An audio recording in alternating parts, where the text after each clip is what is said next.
The device you are listening to this on contains more computing power than all of NASA had. When they landed humans on the moon, every single smartphone, every one. Tonight, 101 facts about the technology that built the modern world. The inventions, the accidents, the people who changed everything, and the quiet machines that now run beneath every surface of modern life. Slow. In order. One fact at a time. Let's begin. Before fact 1. Close your eyes for a moment and imagine the world without any of this. No screens, no signals, no electricity humming in the walls, no device in your hand or on your nightstand, no light that comes on when you press a switch. Just candles, just the scratch of a pen on paper, just the sound of your own breathing in a room that the dark owns completely. That world existed not long ago. Your great-grandparents were born into it. Some of your grandparents remember the first time electricity came to their street, the way the bulb in the ceiling came on, and the room changed in a way that felt to people who had only ever known candlelight almost impossible. Everything in tonight's list, every single one of these 101 facts, is a small piece of the story of how we got from that darkness to this light. Take a slow breath. Fact 1. The first computer bug was an actual insect. On September 9th, 1947, a moth flew into the Harvard Mark II computer and got trapped between the contacts of Relay 70, Panel F, causing the machine to malfunction in a way that took the engineering team hours to diagnose. Grace Hopper's team found it. They removed it carefully with tweezers, taped it into the logbook with a small piece of clear tape, and wrote beside it in neat handwriting, "First actual case of bug being found." The logbook is still in the Smithsonian Institution today. The moth is still taped to the page. It has been there for nearly 80 years. The smallest, most accidental contributor to the vocabulary of computing, preserved in a government archive in Washington, D.C. Every time a programmer says they are debugging their code, they are using a word that began with a moth in a machine on a September afternoon in 1947. Fact 2. Fact 2. The first computer that could store a program in its memory was built in a room in Manchester, England, and it ran its first program on June 21st, 1948. The program took 52 minutes to run. It was solving a mathematical problem, finding the highest factor of a number. The answer it produced was correct. The machine was called the Small-Scale Experimental Machine, though its engineers called it the baby. It weighed 1 ton. It was 5 meters long and 2 meters tall. Its memory could hold 128 bytes of information. Less than this single sentence contains. The engineer who ran that first program, Tom Kilburn, was 25 years old. He had never written a program before. There was no one to learn from. He was among the first people in history to do what he was doing. He described the moment the machine produced its correct answer, not as exciting, but as quietly satisfying. Like finishing a difficult crossword, he said, like something that had been uncertain becoming certain. Fact 3. Fact 3. The computer mouse was invented in 1964 by a man named Douglas Engelbart, who got the idea while sitting in a conference session. He found boring and began doodling on a notepad. The first prototype was a small wooden block with 2 metal wheels on the bottom and a single button on top. Engelbart's team called it the mouse because the cord coming out of the back looked like a tail. The name was always meant to be temporary. Nobody ever replaced it. Engelbart demonstrated the mouse publicly for the first time on December 9, 1968, at a conference in San Francisco. In what technology historians now call the mother of all demos, because in a single 90-minute presentation, he also demonstrated video conferencing, collaborative real-time editing, and hypertext links, all decades before any of these things became commercially available. The audience watched in near silence. Some of them stood up afterward and applauded for a long time. Engelbart received no royalties from the mouse.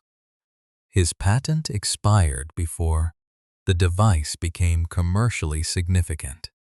He died in 2013 at the age of 88, having changed the way every person on Earth interacts with a computer, having made almost nothing from it. Fact 4. Fact 4. The first hard disk drive was introduced by IBM in 1956. It was called the IBM 350 disk file.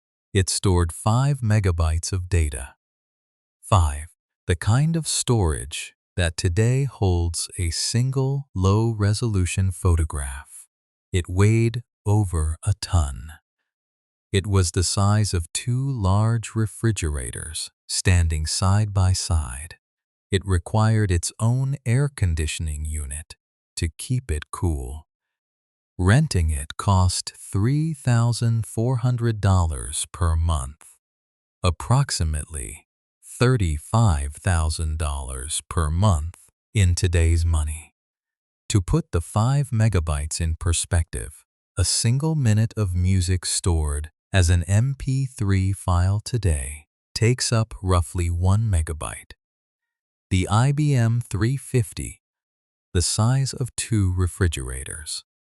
The weight of a car, costing the equivalent of a luxury apartment's monthly rent, could hold 5 minutes of music. IBM engineers who worked on it described the sound it made as a low, continuous hum, like a very large, very expensive refrigerator, which is almost exactly what it was. Fact 5. Fact 5. The first email was sent in 1971 by a programmer named Ray Tomlinson, who sent it between 2 computers sitting side by side in the same room. The computers were connected through ARPANET, the early network that would eventually become the Internet, but they were physically adjacent, separated by perhaps 3 feet of floor space. Tomlinson later said he could not remember what the first message said. He believed it was something like Querchweop, the top row of keys on a keyboard, typed in sequence, simply to produce characters, a test with no meaning, sent to a machine 3 feet away through a network that spanned a continent. He also chose, in that same session, the symbol that would define digital communication for the next half-century, the @ symbol. He needed something to separate the user's name from the name of the machine they were on. He looked at the keyboard. The @ symbol was there, rarely used, sitting above the number 2. It was the most logical option available. He chose it in approximately 30 seconds. It has appeared in roughly 400 billion email addresses since. Fact 6. Fact 6. The first website ever published is still online today. Tim Berners-Lee created the World Wide Web while working at CERN, the particle physics laboratory in Geneva, in 1989. He built it to solve a specific problem. Researchers at CERN kept leaving, taking their knowledge of where important documents were stored with them, and nobody could find anything afterward. His solution was a system of linked documents that anyone could navigate by clicking between them. The first website went live on December 20th, 1990. It was a single page describing what the World Wide Web was and how to use it. Plain black text on a white background, no images, no color, no design of any kind. The address is info.cern.ch. You can visit it right now. It looks exactly as it did in 1990. Berners-Lee did not patent the World Wide Web. He gave it away freely to everyone on purpose. He believed, and has continued to believe, that the web only works if it belongs to nobody, which means it belongs to everybody. He was knighted in 2004. He is still working on making the web better. He is, by most accounts, mildly frustrated by what it has become. Fact 7. Fact 7. The first Google search was conducted in 1998 in a garage in Menlo Park, California. Larry Page and Sergey Brin had been working on a search engine they called BackRub, named for the way it analyzed backlinks between websites, before renaming it Google, a misspelling of the mathematical term Google, which refers to the number 1 followed by 100 zeros. They chose the name to suggest the scale of information they intended to organize. On September 4th, 1998, they incorporated Google as a company. Their first office was that Menlo Park garage.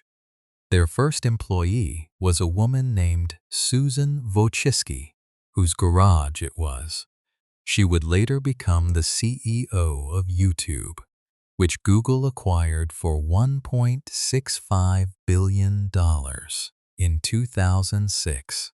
Google processes approximately 5 billion searches per day today.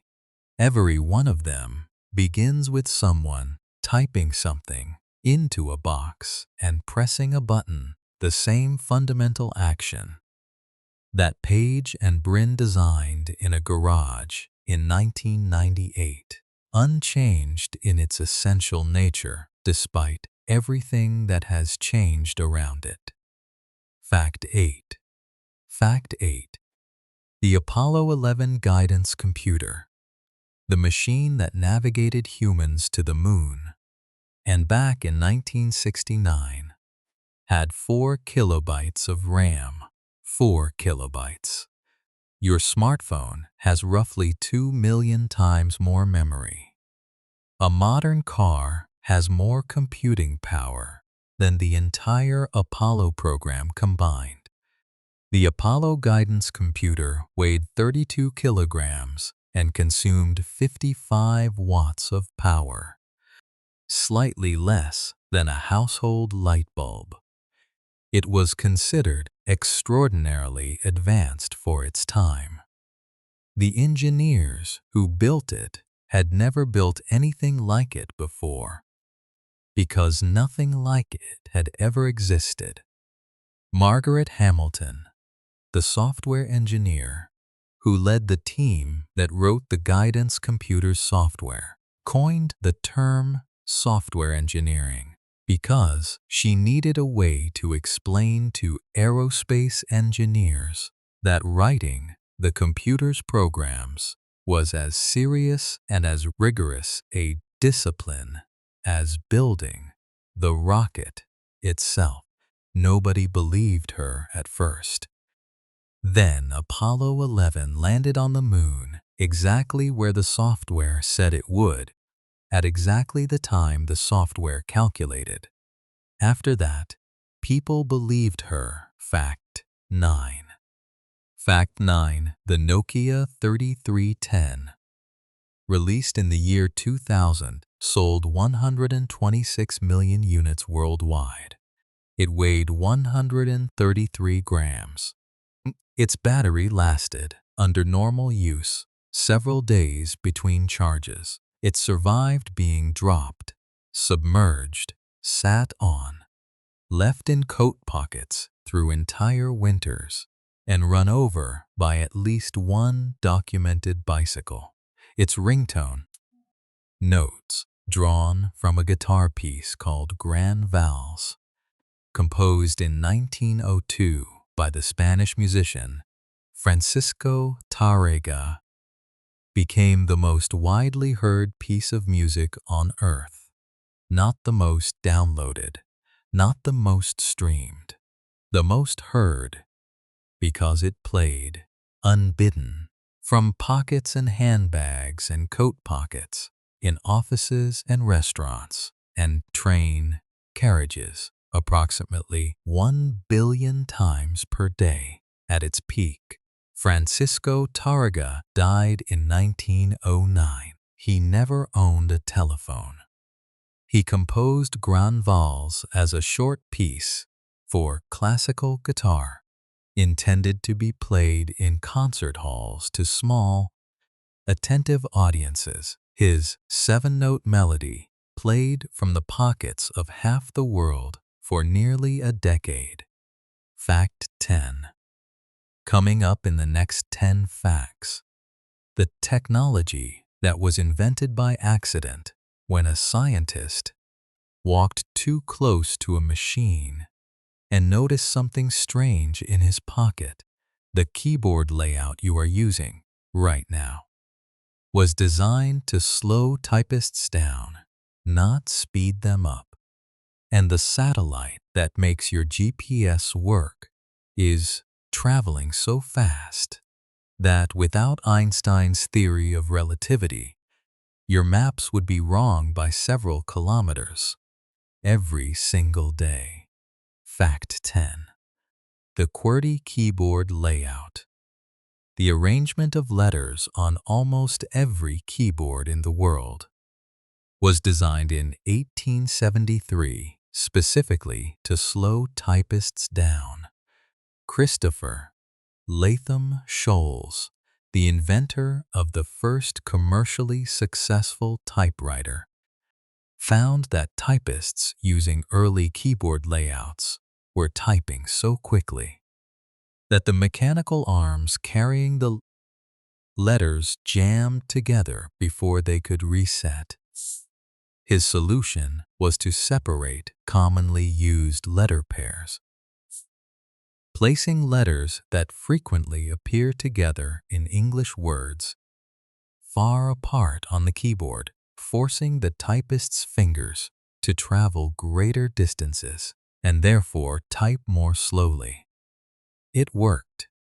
The jams stopped. Then, typewriter technology improved. Mechanical arms were replaced by electric mechanisms, then by digital keyboards with no moving parts at all. The jamming problem disappeared entirely. The slow-down layout remained. It had been adopted by typists worldwide. Retraining them would cost more than any efficiency gain could justify. You are using a keyboard designed to be slow on a device that can process billions of operations per second, because changing it now would inconvenience people who learned to type on machines that no longer exist. Fact 11. Fact 11. The microwave oven was invented entirely by accident. In 1945, Percy Spencer, an engineer at Raytheon working on radar equipment, walked past an active magnetron, the device that generates the microwave radiation used in radar systems, and noticed that the chocolate bar in his pocket had melted. He was curious. He aimed the magnetron at other foods. Popcorn kernels popped. An egg exploded. Bread toasted. Spencer filed a patent in 1945. Raytheon sold the first commercial microwave oven in 1947. It was called the Radarange. It stood almost 6 feet tall.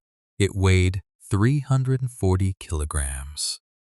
It cost $3,000, the equivalent of roughly $40,000 today. It was marketed primarily to restaurants and ocean liners. The first countertop model for home use appeared in 1967. Within 20 years, microwave ovens outnumbered conventional ovens in American homes. The chocolate bar Spencer was carrying that afternoon in 1945 was never identified. Nobody thought to ask at the time. By the time anyone thought to ask, Spencer had moved on to other things. Fact 12. Fact 12. The GPS system that tells you where you are anywhere on Earth depends on 24 satellites orbiting at an altitude of 20,000 kilometers. Each satellite carries an atomic clock accurate to within 1 nanosecond, 1/1000th of a second. Here is the problem that Albert Einstein identified and that the GPS engineers had to solve. The satellites are moving at 14,000 kilometers per hour. According to Einstein's special theory of relativity, time moves more slowly for objects moving at high speeds. The GPS satellites' clocks, because of this effect, run approximately 7 microseconds slow per day compared to clocks on the ground. But the satellites are also at high altitude, where gravity is weaker. According to Einstein's general theory of relativity, time moves faster where gravity is weaker.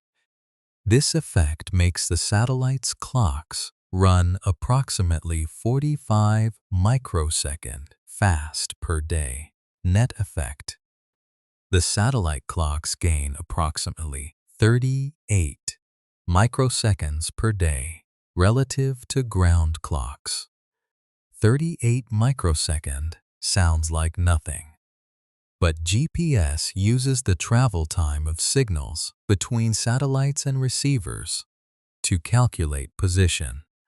Light travels 30 meters in 100 nanoseconds. An uncorrected 38 microsecond error per day would cause GPS systems to drift by roughly 11 kilometers every day. Every GPS device on Earth applies Einstein's relativistic corrections continuously in real time. Without a theory developed by a 26-year-old patent clerk in 1905, your maps would be wrong by 11 kilometers before dinner. Fact 13. Fact 13.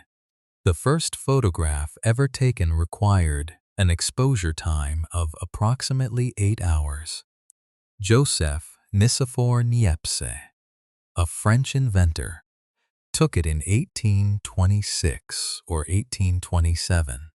The exact date is uncertain. From the upstairs window of his estate in Burgundy, the image shows the rooftops and courtyard visible from that window, rendered in soft gray tones, slightly blurred. Because the exposure lasted the entire day, the sun appears to illuminate both sides of the buildings simultaneously. It moved across the sky while the image was recording. The photograph still exists. It is kept in the Harry Ransom Center at the University of Texas at Austin, in a specially constructed case designed to protect it from light and humidity. It is the oldest surviving photograph in the world. Niepce called his process heliography, sunwriting. He died in 1833 before photography became widely known, before anyone fully understood what he had started, before the word photograph had even been coined. The image in Austin sits in its protective case in a controlled environment, surviving against considerable odds as the first record of a moment that a human being thought worth preserving. The moment itself was a rooftop in Burgundy on an ordinary day in the 1820s. Nothing significant was happening. Niepce simply pointed his camera at what was in front of him and waited. Fact 14. Fact 14. The first text message was sent on December 3, 1992, by a 22-year-old software engineer named Neil Papworth. He sent it from a computer to the mobile phone of Richard Jarvis, a Vodafone executive who was at a Christmas party at the time. The message contained 15 characters. Merry Christmas. Papworth has said in interviews that he did not think much about it at the time. It was a technical test. He sent it, confirmed it arrived, and went back to work. Nobody at Vodafone believed text messaging would become significant. The 160-character limit had been chosen, almost by accident, based on the average length of postcards and telex messages. The service had been included in the GSM Mobile Standard as a minor administrative feature, a way for networks to send brief notifications to subscribers. By 2007, the world was sending over 1 trillion text messages per year. By 2012, that number had reached 8 trillion. Papworth's 15 characters sent to a man at a Christmas party who could not reply because reply functionality did not yet exist, became the template for a form of communication that would reshape human relationships across every culture on Earth. Fact 15. Coming up. The technology that was born from a war nobody wanted. The company that turned down the chance to buy Google for $1 million and then watched it become worth $2 trillion. And the single line of code written in 1983 that every device connected to the internet still uses today, exactly as it was written. Fact 16. The internet was invented to survive a nuclear war, not to share cat videos, not to connect friends across continents, not to make commerce faster or information more accessible, to survive a nuclear attack. In 1962, a mathematician named Paul Baran at the Rand Corporation in Santa Monica was working on a problem that kept the United States Department of Defense awake at night: the American communications infrastructure, the telephone network, the military command systems, the lines of communication between Washington and its military forces. All depended on central switching stations. Died enough of those stations, Baran calculated, and the entire system collapses. A sufficiently targeted nuclear strike could leave the surviving military unable to communicate at all. His solution was a network with no center, no single point that, if destroyed, would bring the whole thing down. Information broken into small packets, each one finding its own route through whatever connections remained intact, reassembling at its destination regardless of which path it had taken. He called it distributed communications. The Internet, as it exists today, the network of networks that carries every email and video and message and search, is built on exactly this principle, designed in a Cold War office by a man thinking about nuclear weapons, running beneath every surface of modern life. Fact 17. Fact 17.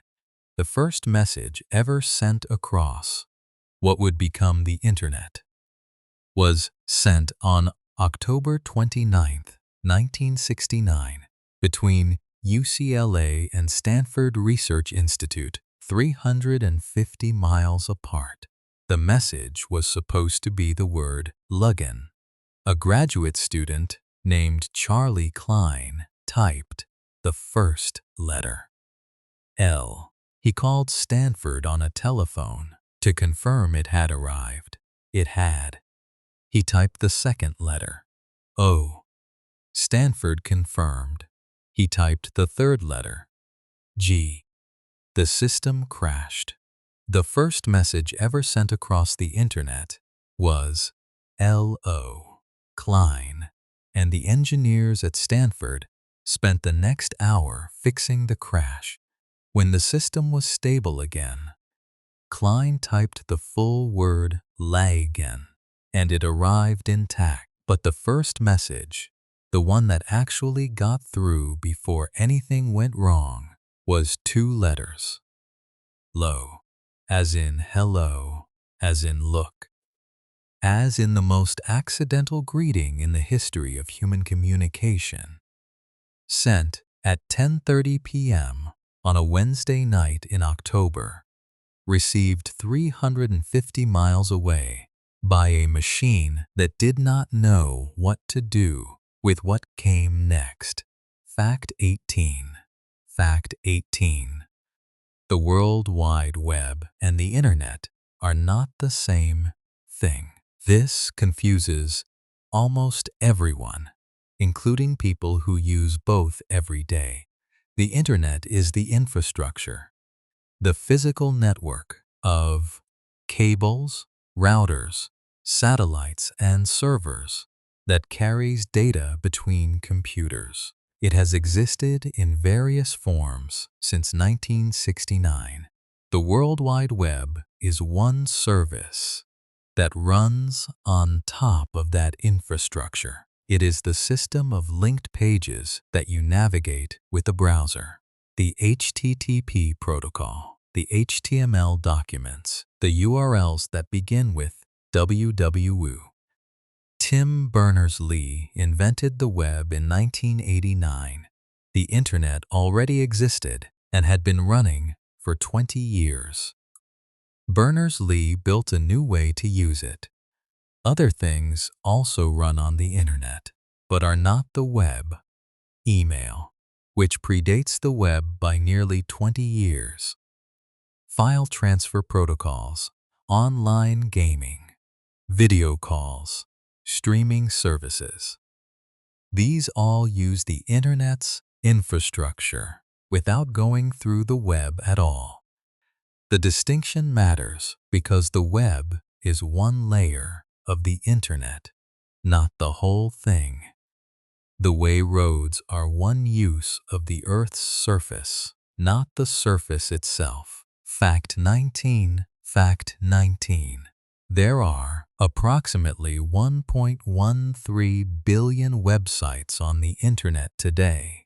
Of those, roughly 82% are inactive, registered, parked, abandoned, or under construction, existing as addresses with nothing behind them.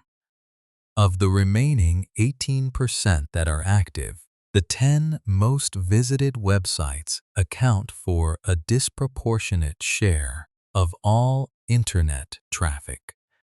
The first website ever published, Tim Berners-Lee's single page describing what the World Wide Web was, went live in 1990 when the total number of websites on Earth was 1. It took until 1994 for the number to reach 10,000. By 2000, it had reached 17 million. By 2014, 1 billion. The growth from 1 to 1 billion websites happened in 24 years. The next billion took approximately 3 years. The rate of growth is itself accelerating. Each new website makes the web more useful, which attracts more users, which creates more demand for more websites, which creates more websites. Somewhere tonight, while you are lying in the dark, approximately 547 new websites are being created. While you sleep, while these facts continue. Fact 20. Fact 20. Yahoo was offered the chance to buy Google in 1998 for $1 million.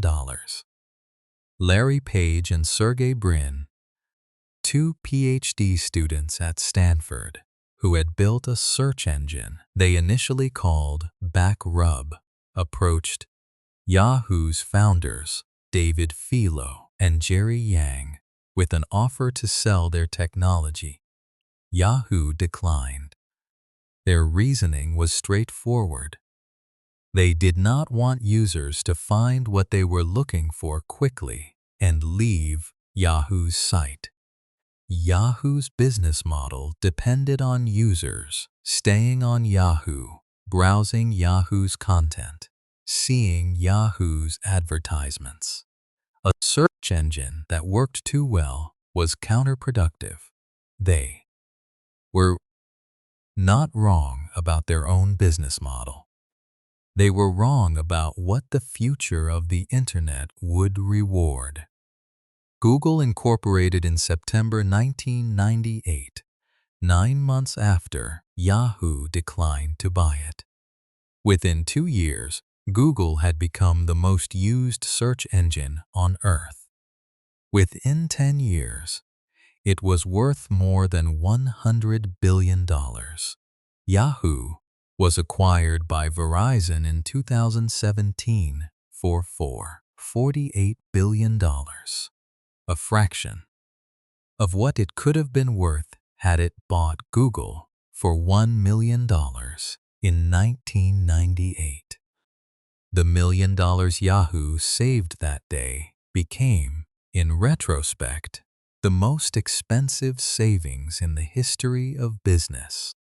Coming up, the single line of code that every Internet-connected device uses today, written by 2 men in 1973 and unchanged in its essential logic for over 50 years. Fact 21.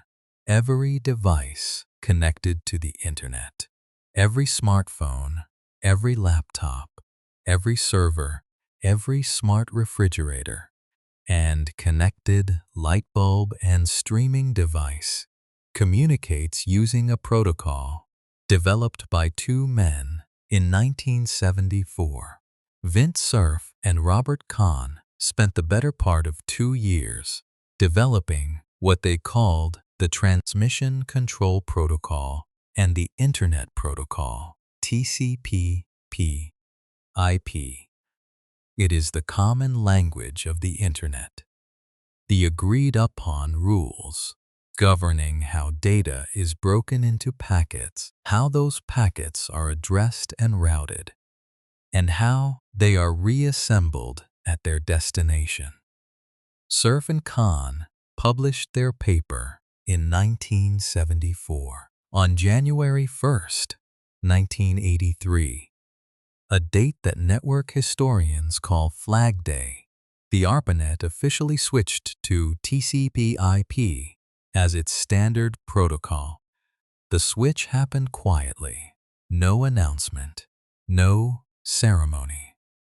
Engineers at various network nodes made their configuration changes, confirmed that packets were moving correctly, and went home. Outside, the world knew nothing of it. The language that now carries every email, every video stream, every online purchase, every message between every connected device on Earth was agreed upon on a quiet winter morning by engineers making technical adjustments that looked, from the outside, like any other Tuesday. Fact 22. Fact 22.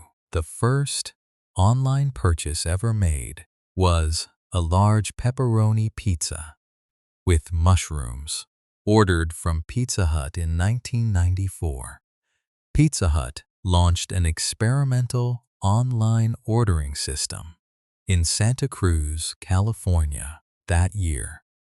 One of the first commercial transactions conducted over the Internet. The exact details of who placed the order and what it cost have not been definitively verified. But the pizza was ordered, the pizza was made, and the pizza was delivered, and completing what may be the most mundane transaction in technological history, and the most consequential. The global e-commerce market was worth approximately $5.8 trillion in 2023. It began with a pepperoni pizza in California. Fact 23. Fact 23.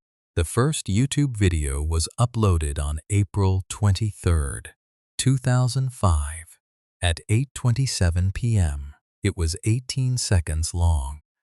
The video showed Jawed Karim, one of YouTube's co-founders, standing in front of the elephant enclosure at the San Diego Zoo, talking about how elephants have long trunks. It was called Me at the Zoo. It has been viewed over 300 million times. YouTube was founded in February 2005 by 3 former PayPal employees, Chad Hurley, Steve Chen, and Kareem, in a garage in San Mateo, California. Google purchased it in October 2006 for $1.65 billion in stock. At the time of the acquisition, many analysts considered the price too high. YouTube today generates approximately $28 billion in annual revenue. Over 500 hours of video are uploaded to it every minute. It is the second most visited website on Earth after Google. Jawed Karim's 18-second video about elephant trunks remains on the platform, unchanged, the foundation beneath 500 hours per minute of everything that came after. Fact 24. Fact 24. The first tweet was posted on March 21, 2006 at 12:50 p.m. Pacific Time. It was written by Jack Dorsey, Twitter's co-founder, and it read, "Just setting up my 21 characters. No capital letters. A typo in the platform's own name. The original name was Ta-A-R, without vowels, in the style of Flickr, which was popular at the time." Dorsey's first tweet sold as an NFT in March 2021 for $2.9 million. The buyer attempted to resell it in April 2022 with a minimum bid of $48 million. The highest offer received was $280. Twitter was renamed X in July 2023 after its acquisition by Elon Musk.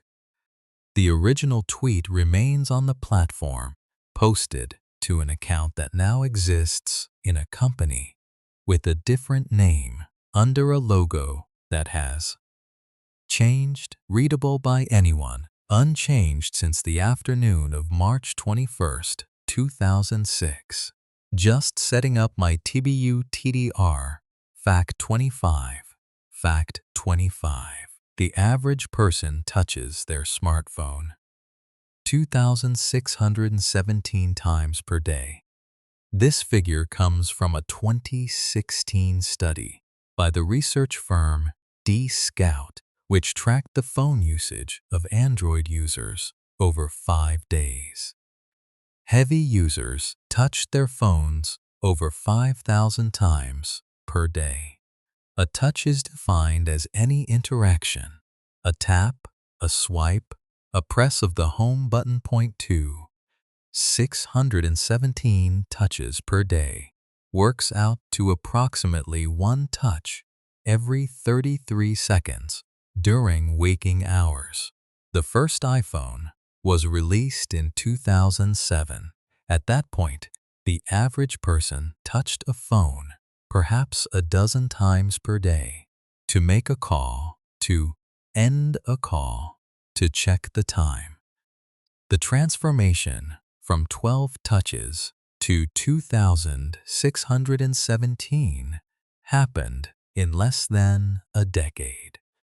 No technology in human history has been touched more frequently, more habitually, or more automatically than the modern smartphone. People reach for their phones before they are fully awake. People check their phones in the middle of conversations. People touch their phones, studies suggest, without any conscious intention.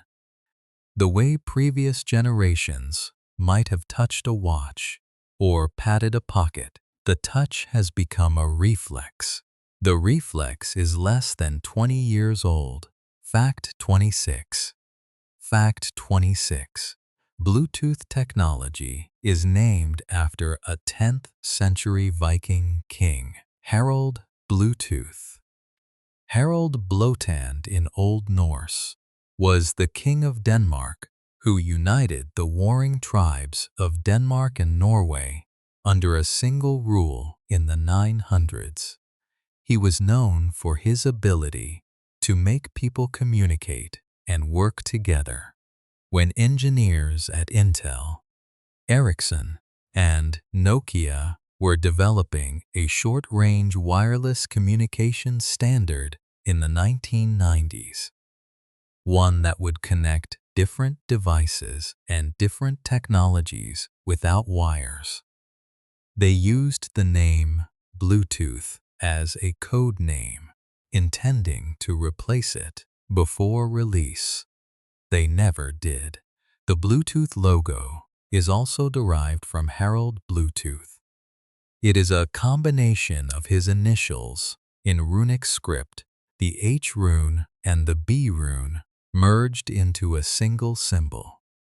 Every time you connect wireless headphones to a phone, or a keyboard to a laptop, or a speaker to a device, you are using technology named after a Viking king who united rival kingdoms in Scandinavia over 1,000 years ago. Harold Bluetooth died in 986 AD.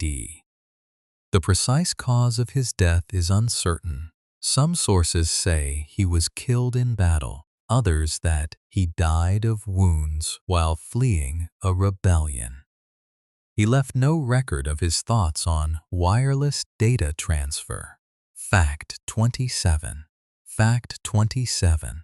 The total amount of data created, captured, copied, and consumed globally in 2023 was approximately 120 zettabytes.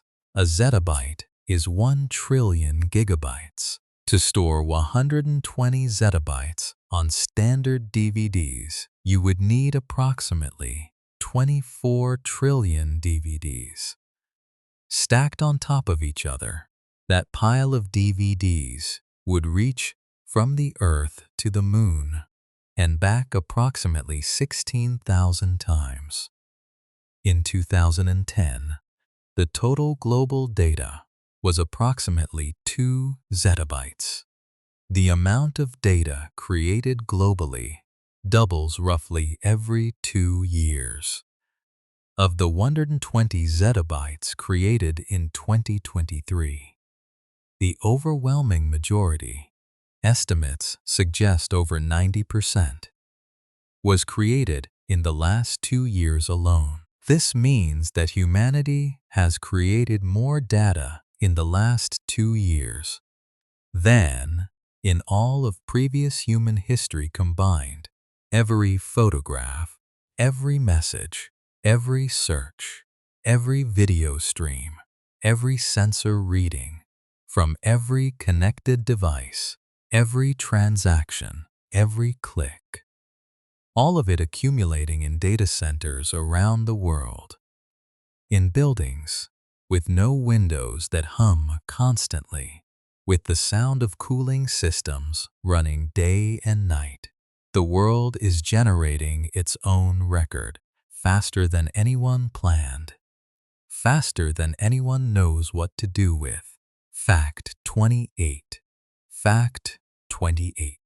The undersea cables that carry approximately 97% of all international internet traffic are thinner than you probably imagine. The cables themselves, the fiber optic strands that actually carry the data, are thinner than a human hair.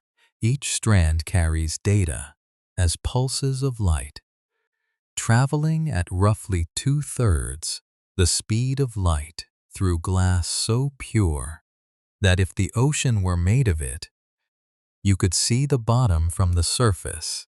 The protective sheathing around those strands is thicker. In shallow waters near coastlines, where cables are vulnerable to ships' anchors and fishing equipment, cables are armored with steel wire and can be several centimeters in diameter. In deep water, where the main threats are pressure and the occasional curious shark, sharks have been documented biting undersea cables, possibly attracted by the electromagnetic fields. The cables are thinner, roughly the diameter of a garden hose. There are approximately 550 active undersea cable systems today, totaling over 1.3 million kilometers of cable laid across the ocean floor. The data in this sentence traveled through at least one of them to reach you. Fact 29. Fact 29. Wikipedia was founded on January 15, 2001, by Jimmy Wales and Larry Sanger. It was initially conceived as a supplementary project to Nupedia, a traditionally edited online encyclopedia that used a formal review process and was written by credentialed experts. Nupedia was slow. In its first year of operation, it published 12 articles. Wikipedia, which allowed anyone to write and edit articles without credentials or formal review, published 6,000 articles in its first year. Today, it contains over 60 million articles in over 300 languages. It is the fifth most visited website on Earth. It is written and maintained almost entirely by volunteers. Approximately 280,000 active editors who contribute without pay. Nupedia shut down in 2003. Wikipedia is maintained by the Wikimedia Foundation, a non-profit organization. It accepts donations and receives no advertising revenue. Its annual budget is approximately $160 million, a fraction of a percent of the revenue of comparable websites. Jimmy Wales' personal net worth is estimated at approximately $1 million, making him almost certainly the least wealthy founder of a top 10 website in history, having given away something used by hundreds of millions of people daily and taken almost nothing from it. Fact 30. Fact 30.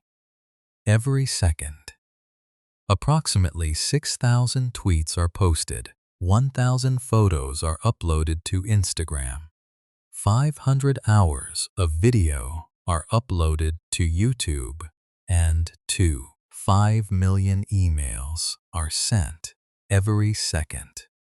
While you read that sentence, all of it happened. And while you read this one, and while the space between these words passed, the internet does not pause. It does not slow at night. The servers run continuously, cooled by systems that consume more electricity than some small countries. The data moves at the speed of light through cables beneath oceans and signals through the atmosphere. There are approximately 4 billion internet users in the world today. When the internet was opened to the public in the early 1990s, there were approximately 1 million.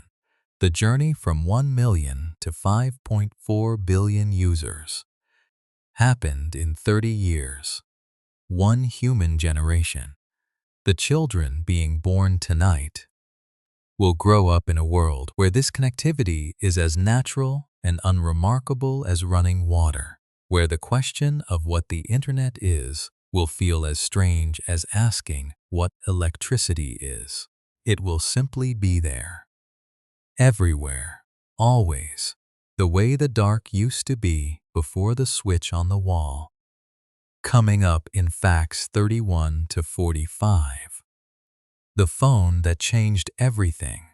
The chip smaller than a fingernail that runs the modern world. And the technology sitting in your pocket right now that contains a camera more powerful than anything a professional photographer owned 20 years ago. Fact 31. The phone call that started everything lasted less than 2 minutes. April 3rd, 1973. Midtown Manhattan. A man named Martin Cooper walked out of the New York Hilton Hotel onto 6th Avenue, holding a device the size and weight of a brick. 1 kilograms of metal casing, circuit boards, battery cells, and antenna, and dialed a number. The number belonged to Joel Engel, his professional rival, the head of research at Bell Laboratories, the company that had been working on mobile phone technology for years, and had assumed without much doubt that they would be first. Cooper told Engel quietly that he was calling from a handheld cellular phone, standing on a public street, no cord, no car, no fixed connection of any kind. There was a pause on the line.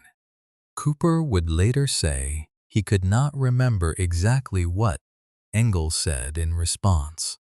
The conversation was brief. When it ended, Cooper lowered the device from his ear and stood for a moment on the sidewalk while New York moved around him. Taxis, pedestrians, the ordinary noise of a Thursday morning in a city that had no idea what had just happened on one of its pavements. The battery had 20 minutes of talk time. He had used most of it. He put the phone away and went back inside. Fact 32. Fact 32. The first commercially available mobile phone cost $3,995 in 1983. The Motorola Dynatac 8000X. Black plastic casing, a keypad along the lower face, a telescoping antenna that extended several inches above the top of the device, a single-line display showing the number being dialed or the elapsed time of a call. $3,995 in 1983 is approximately $12,000 in today's money. For that price, you received a phone that weighed 794 grams, roughly the weight of a full bottle of wine, and provided 30 minutes of talk time after 10 hours of charging. 30 minutes. 10 hours. 10 hours. The people who bought it were almost exclusively wealthy professionals. Wall Street traders for whom 30 seconds of information advantage could be worth more than the phone's price. Lawyers and executives and real estate developers for whom the ability to be reached outside an office was worth almost any cost. The Dynatac C appeared in films and television programs as shorthand for a specific kind of success, held loosely by men in expensive suits set on restaurant tables beside the breadbasket.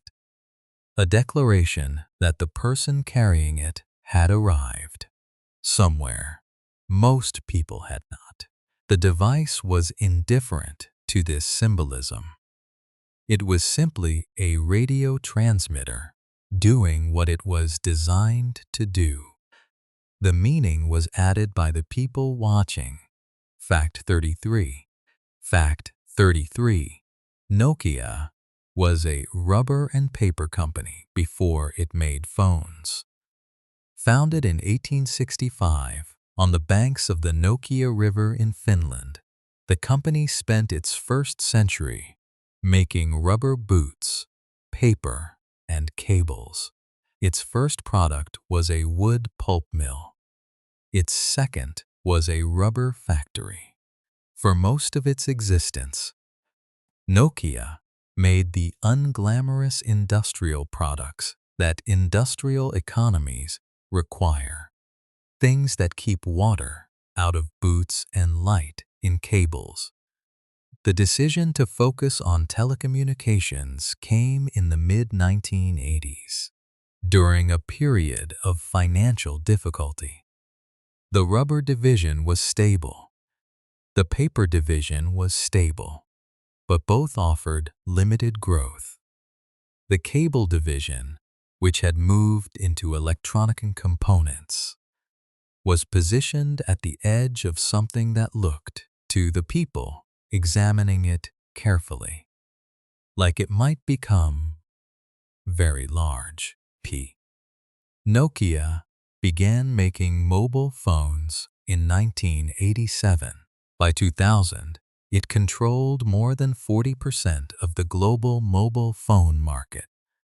The company that made rubber boots was the largest mobile phone manufacturer on Earth. Its ringtone played from more pockets than any sound in history. By 2013, Nokia's mobile division had been sold to Microsoft for $2 billion. Microsoft wrote down most of the value 2 years later. The mobile division was quietly wound down. The rubber boots division of Nokia still exists. It still makes boots. Fact 34. Fact 34. The Nokia 3310's Snake game was played by approximately 400 million people between 2000 and 2005. The game was simple enough to describe in a single sentence. A line moves across a screen, grows longer each time it eats a dot, and ends when it collides with itself or the wall. It required no tutorial, no instruction manual, no prior experience with video games. You picked it up and understood it within 30 seconds.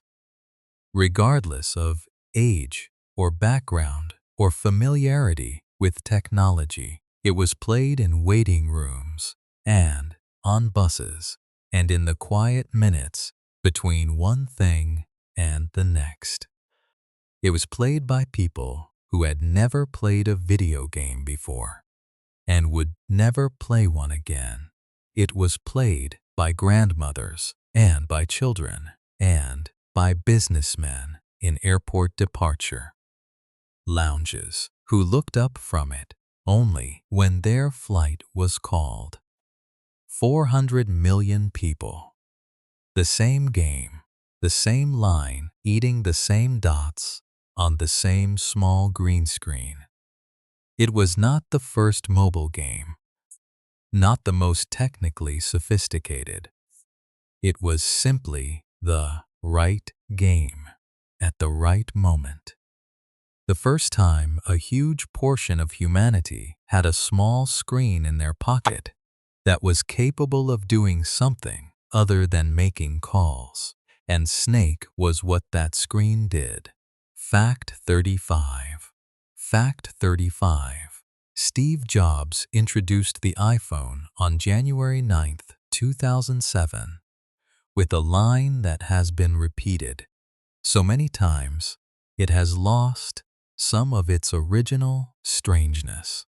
He said Apple was introducing 3 revolutionary products: a widescreen iPod with touch controls, a revolutionary mobile phone, a breakthrough internet device. He repeated the 3 items slowly.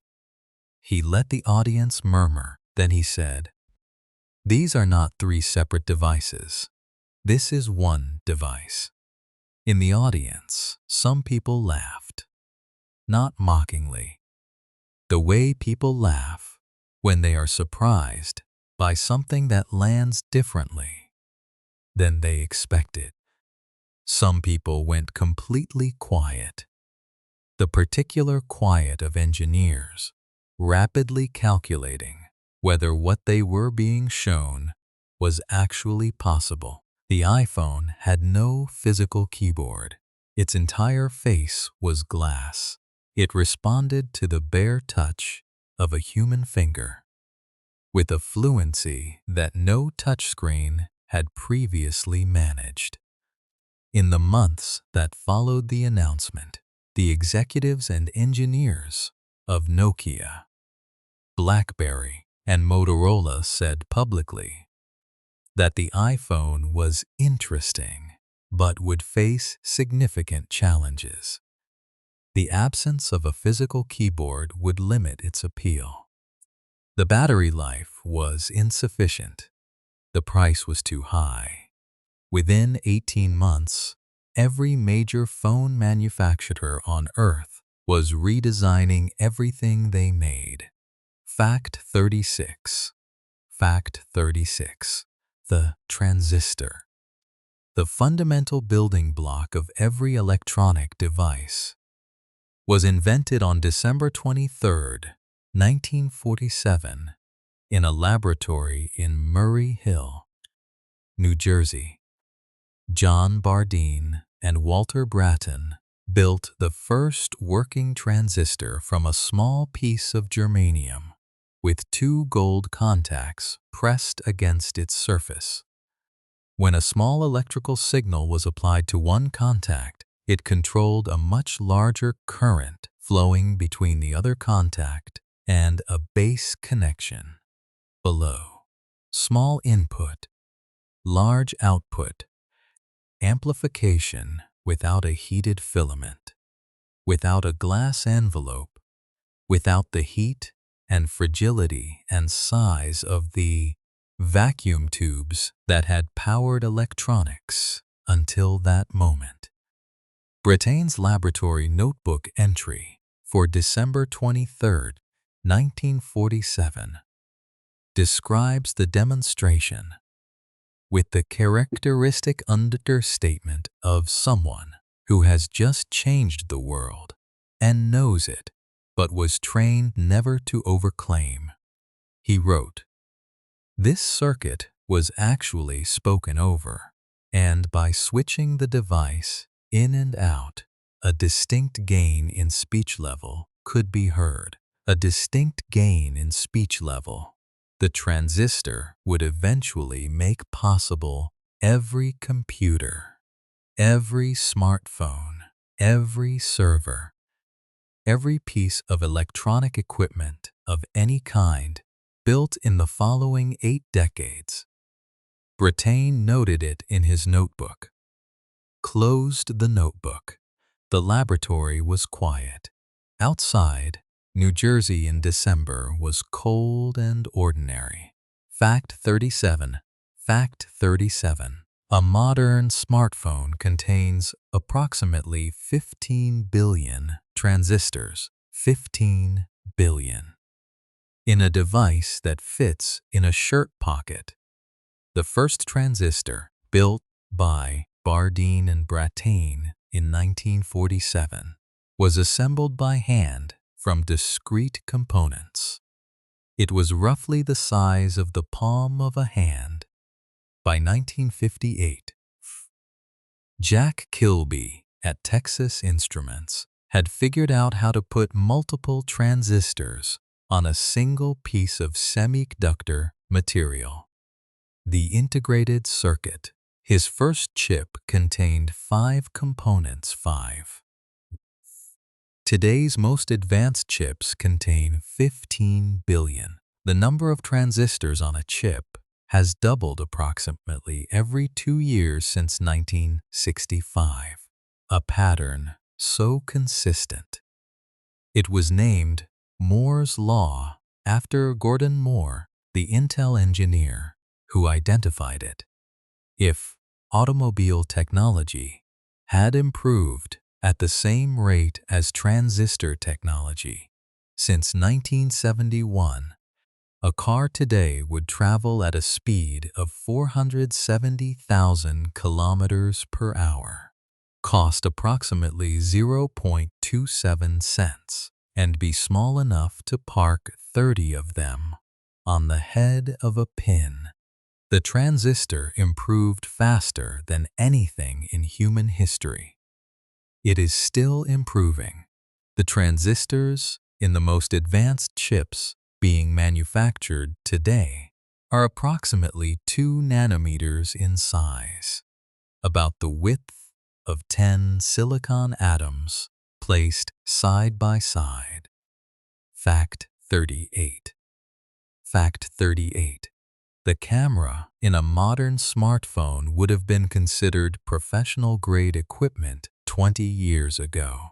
The iPhone 15 Pro contains a camera system with 3 lenses, a 48-megapixel main camera, a 12-megapixel ultrawide, and a 12-megapixel telephoto, capable of shooting video in formats that professional filmmakers used on film sets a decade ago.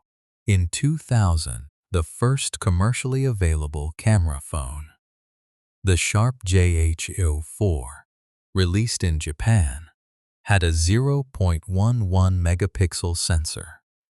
The images it produced were barely distinguishable from noise in anything less than full daylight.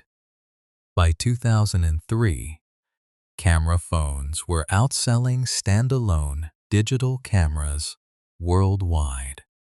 Not because they took better photographs.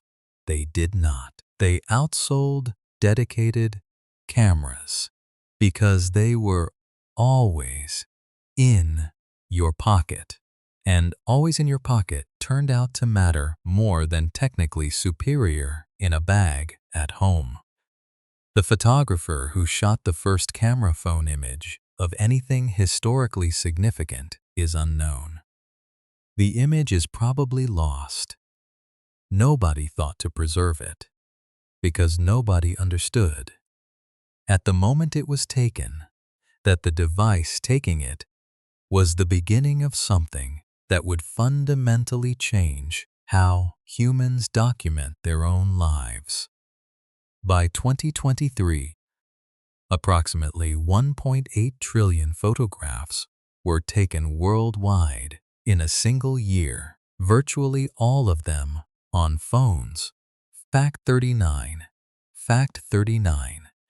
The App Store opened on July 10th, 2008, with 500 applications available for download. Within the first weekend, 10 million applications had been downloaded.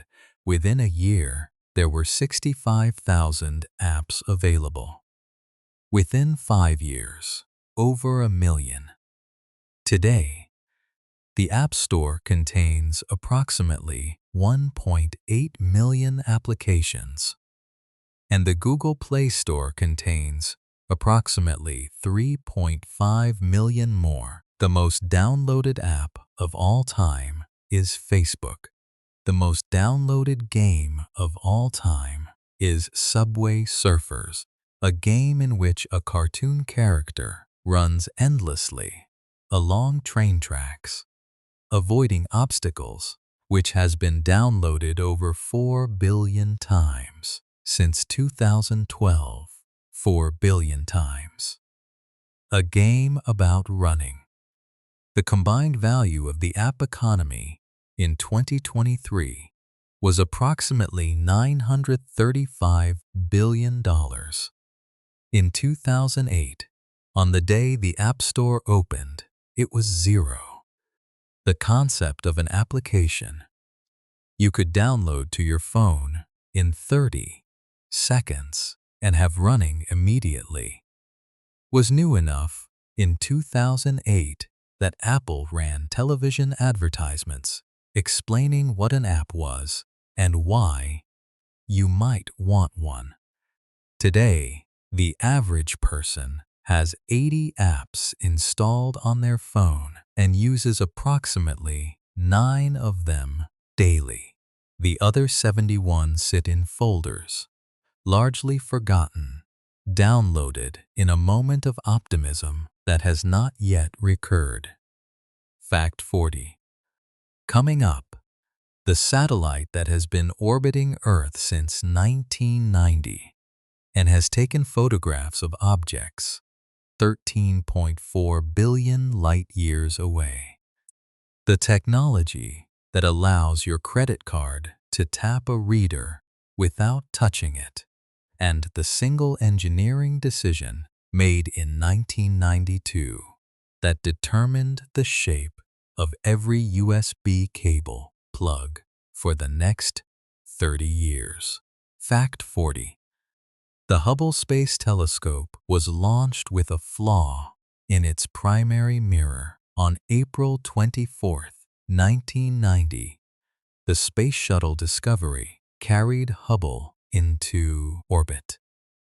Within weeks of deployment, astronomers discovered that the mirror, ground to extraordinary precision, accurate to within 10 nanometers, was the wrong shape, not wrong by much. The edge of the mirror was too flat by 2.2 micrometers, a fraction of the width of a human hair. But at the precision required for space-based astronomy, this tiny error meant the telescope could not focus properly. Images that should have been the sharpest ever taken from space were blurred. The cost of the telescope had been $1.5 billion. The cost of the mirror error in lost scientific capability was incalculable. In December 1993, Space Shuttle astronauts conducted one of the most complex repair missions in NASA history, installing corrective optics, essentially contact lenses for the telescope, during a series of spacewalks over 11 days. When the corrected images came back, astronomers wept, literally. People who had spent years working with blurred images sat in front of their screens and cried. Hubble has since taken photographs of objects 4 billion light-years away. Light that left its source when the universe was less than 400 million years old. It has contributed to over 19 scientific papers. The repair mission that saved it is still considered one of the greatest feats of engineering in human history. It was made necessary by an error of 2.2 micrometers, thinner than a coat of paint. Fact 41. Fact 41. The first USB standard was released in 1996. USB stands for Universal Serial Bus. It was developed by a group of 7 companies: Compaq, DEC, IBM, Intel, Microsoft, NEC, and Nortel, who were tired of the chaos of incompatible connectors on personal computers.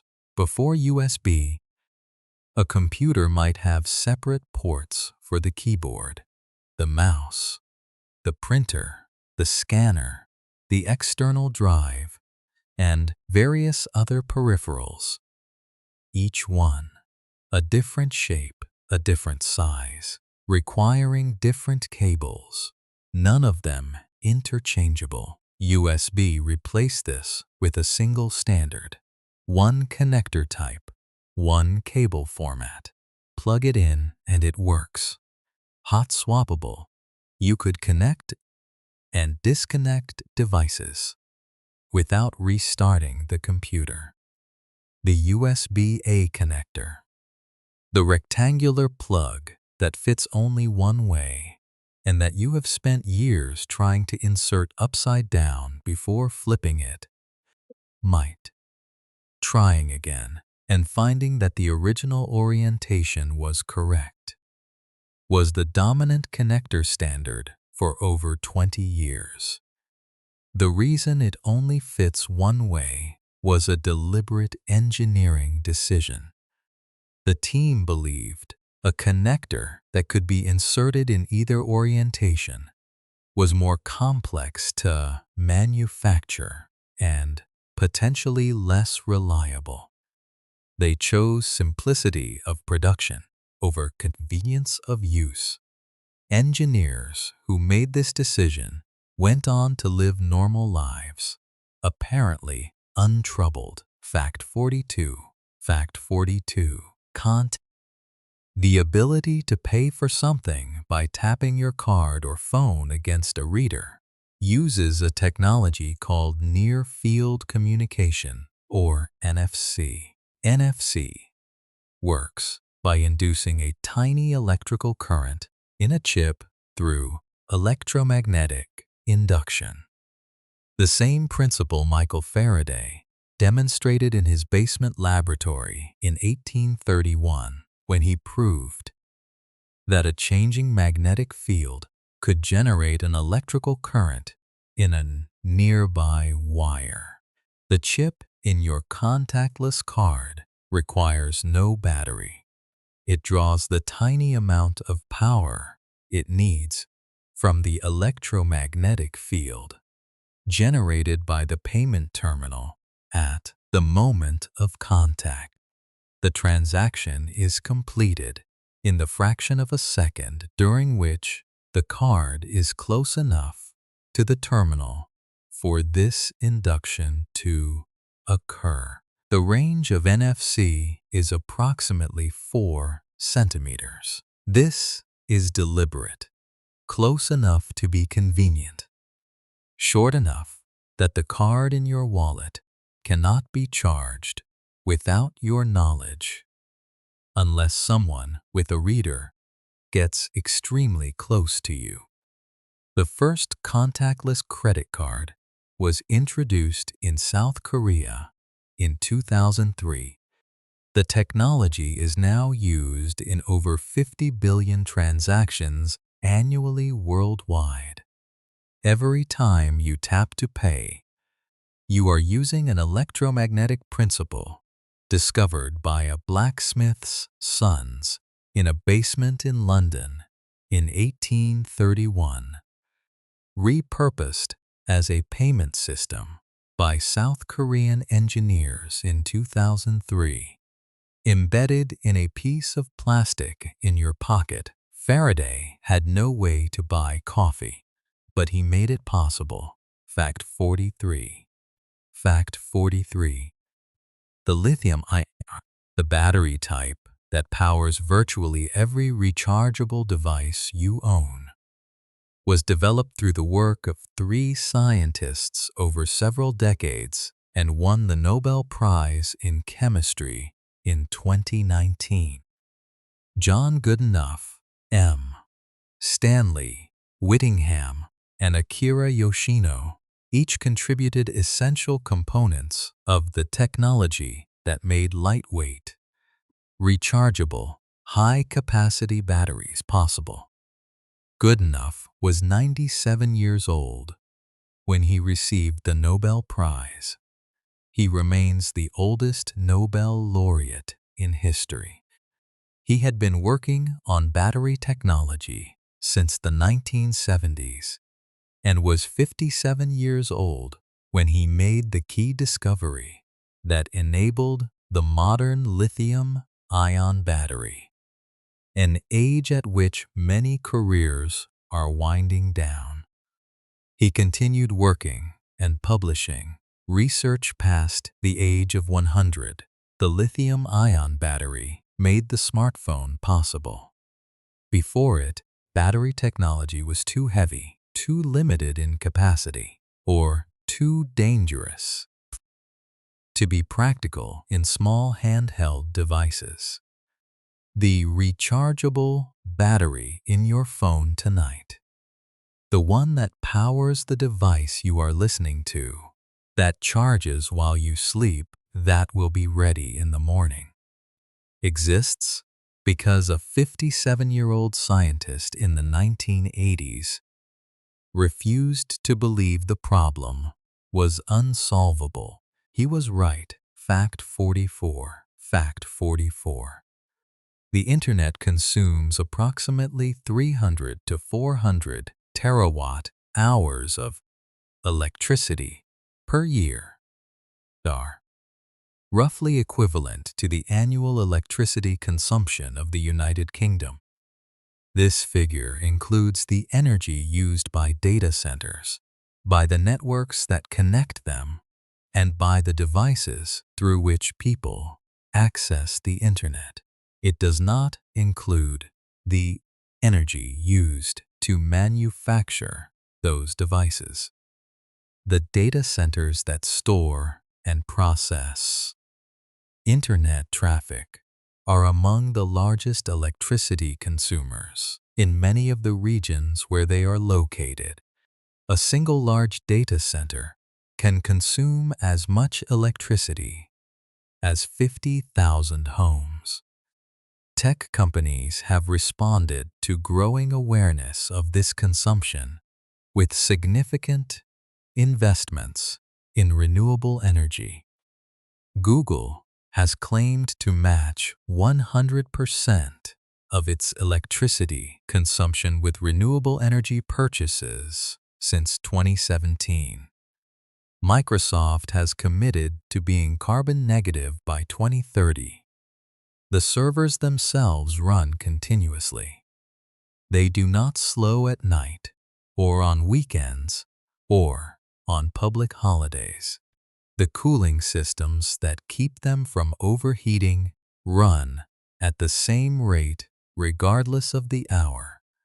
Somewhere right now, in a building with no windows, in a county you have never heard of, a server is storing a copy of something you uploaded years ago and forgot about.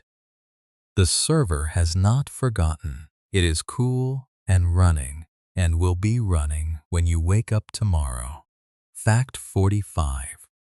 Fact 45. The first self-driving car to complete a significant journey without human intervention did so in 1995. A modified Mercedes-Benz S-Class sedan equipped with cameras and computers, developed by the team of Ernst Dickmanns at the Bundeswehr University Munich, drove approximately 758 kilometers from Munich to Copenhagen and back, largely on Autobahn, with human intervention required only a small fraction of the time. The car navigated highway driving, lane changes, and passing other vehicles autonomously. The journey attracted little public attention. Self-driving cars were not yet a topic of widespread public discussion. The technology was considered interesting but remote. The kind of thing that worked in controlled conditions and might someday become practical. 28 years later, self-driving vehicles are operating as commercial robotaxis in San Francisco, Phoenix, and Beijing. The technology is still imperfect. The debate about its safety, its liability, and its implications for millions of professional drivers is ongoing. But the car that drove from Munich to Copenhagen in 1995 was the beginning of that debate, a quiet beginning, largely unnoticed, on a German highway, in a car that knew where it was going even when its driver was not steering. Coming up in facts 46 to 60, the technology that lets doctors see inside your body without cutting it open. The satellite that has been traveling through space for over 45 years and is now farther from Earth than any human-made object in history. And the engineering failure that cost NASA a spacecraft worth $327 million because two teams used different units of measurement. Fact 46. The MRI machine, the device that allows doctors to see inside your body without radiation, without surgery, without any incision at all, works because of a principle discovered in 1945 that has nothing to do with medicine.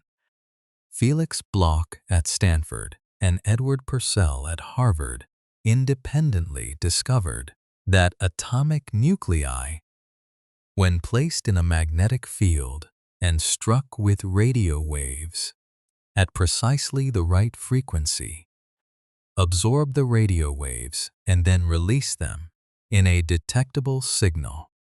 They called it nuclear magnetic resonance. They shared the Nobel Prize in Physics in 1952. For 20 years, the discovery was used almost exclusively by chemists to identify molecular structures. Nobody seriously considered using it to image the human body. Then, in 1971, a physician named Raymond Damadian published a paper suggesting that cancerous tissue and healthy tissue produced different nuclear magnetic resonance signals, and that this difference might be used to detect cancer non-invasively. The medical establishment was skeptical. Damadian spent the next 6 years building a machine anyway. On July 3, 1977, in a laboratory in Brooklyn, New York, a graduate student named Larry Minkoff climbed inside the device. Damadian had built and lay still for almost 5 hours while the machine produced the first MRI image of a living human body. The image was blurry. It was crude by any subsequent standard. It showed a human chest, a beating heart, lungs, structures inside a living person visible without a single cut. Damadian wept. Today, approximately 40 million MRI scans are performed in the United States every year. The machine sitting in the radiology department of every major hospital on Earth traces its existence to a chemist's observation in 1945 and a physician's stubbornness between 1971 and 1977. Fact 47. Fact 1. Launched on September 5, 1977, is the most distant human-made object in the universe. As of 2024, it is approximately 24 billion kilometers from Earth. So far, that a radio signal traveling at the speed of light takes over 22 hours to reach it. It is still sending data back. The signal it transmits has a power of 22.4 watts, roughly equivalent to a refrigerator light bulb. By the time that signal reaches Earth, after traveling 24 billion kilometers, it has weakened to approximately 0.00000000002 watts. NASA's Deep Space Network, a system of large radio antennas in California, Spain, and Australia, detects and interprets that signal. Voyager 1 was designed to last 5 years. Its primary mission was to study Jupiter and Saturn. It completed that mission in 1980.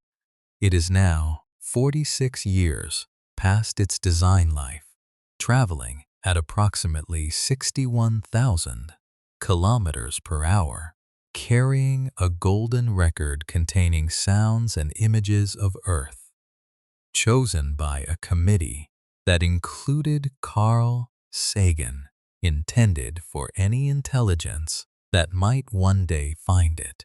The golden record contains 116 images, greetings in 55 languages, and 90 minutes of music ranging from Bach to Chuck Berry. It also contains the sound of a mother kissing her child. Somewhere in the dark, beyond the edge of our solar system, a refrigerator light bulb is traveling at 61,000 kilometers per hour, carrying the sound of a mother kissing her child. Fact 48. Fact 48. The Mars rovers Spirit and Opportunity were designed to operate for 90 days. Spirit operated for 2,208 days. Over 6 years, Opportunity operated for 5,498 days, 15 years, 1 month, and 27 days. Both rovers were solar-powered. The primary concern was that Martian dust would accumulate on their solar panels and reduce power generation to the point where the rovers could no longer function. What actually happened on multiple occasions was that Martian wind gusts cleaned the dust off the solar panels, restoring power and extending the missions beyond anything the engineers had planned for. The engineers called these events cleaning events. They were entirely outside the rover's control. The rovers could not predict them or cause them. The wind simply came at unpredictable intervals and cleaned the panels. Spirit became stuck in soft soil in 2009 and was unable to free itself. NASA engineers spent months attempting to extract it using commands sent across tens of millions of kilometers of empty space. The rover's wheels spun. The soil gave way. It could not move. Spirit's last communication was received on March 22, 2010. Opportunity continued alone for another 8 years. Its final communication was received on June 10, 2018, during a planet-wide dust storm that blocked sunlight from reaching its solar panels. NASA's last command to Opportunity, sent on February 13, 2019 after months of silence, included a song. One More Time by Daft Punk. The rover did not respond. Fact 49. Fact 49. The GPS satellite system nearly didn't work because of a disagreement about Einstein. In the early 1970s, when the GPS system was being designed, some engineers argued that the relativistic effects on the satellite's atomic clocks, the fact that time runs differently at high altitude and high speed, as Einstein's theories of relativity predict, were too small to matter and should be ignored. Other engineers argued they were not too small to matter and that failing to account for them would cause the system to produce position that drifted by kilometers every day. The debate was resolved by a compromise. The relativistic corrections would be built into the system but could be switched off if they turned out to be unnecessary.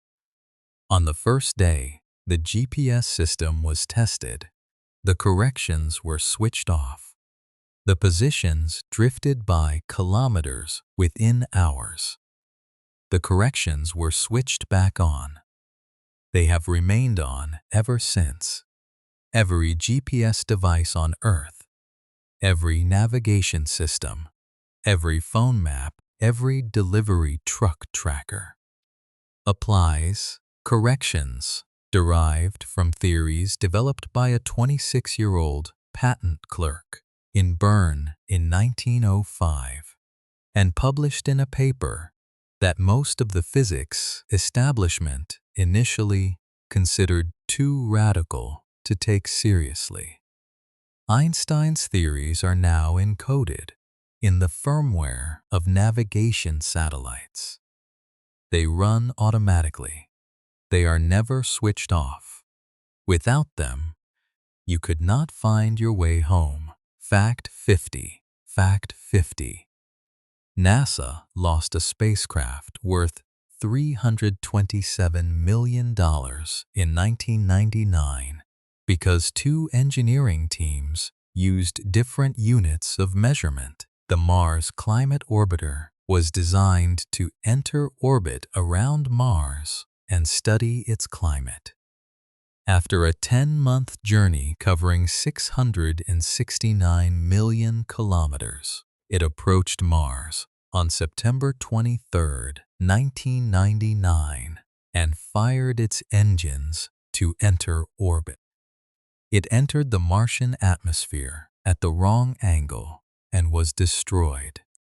The investigation that followed found the cause within weeks. One engineering team, the navigation team at NASA's Jet Propulsion Laboratory, was calculating thruster performance in metric units, newtons. The subcontractor team that had built the spacecraft, Lockheed Martin, was providing thruster data in imperial units. Pound force. The navigation software assumed the data was in metric. The data was in imperial. The conversion factor between pound force and newtons is approximately 4.45. The accumulation of this error over 10 months of flight was enough to place the spacecraft in the wrong trajectory by a significant margin. A $327 million spacecraft, designed by thousands of engineers over years, destroyed by a unit conversion that nobody checked. The Mars Climate Orbiter was the last NASA spacecraft to be built using non-metric units. The decision to standardize was made the day the investigation results were published. Fact 51. Fact 51. The International Space Station has been continuously inhabited since November 2, 2000, for over 24 years.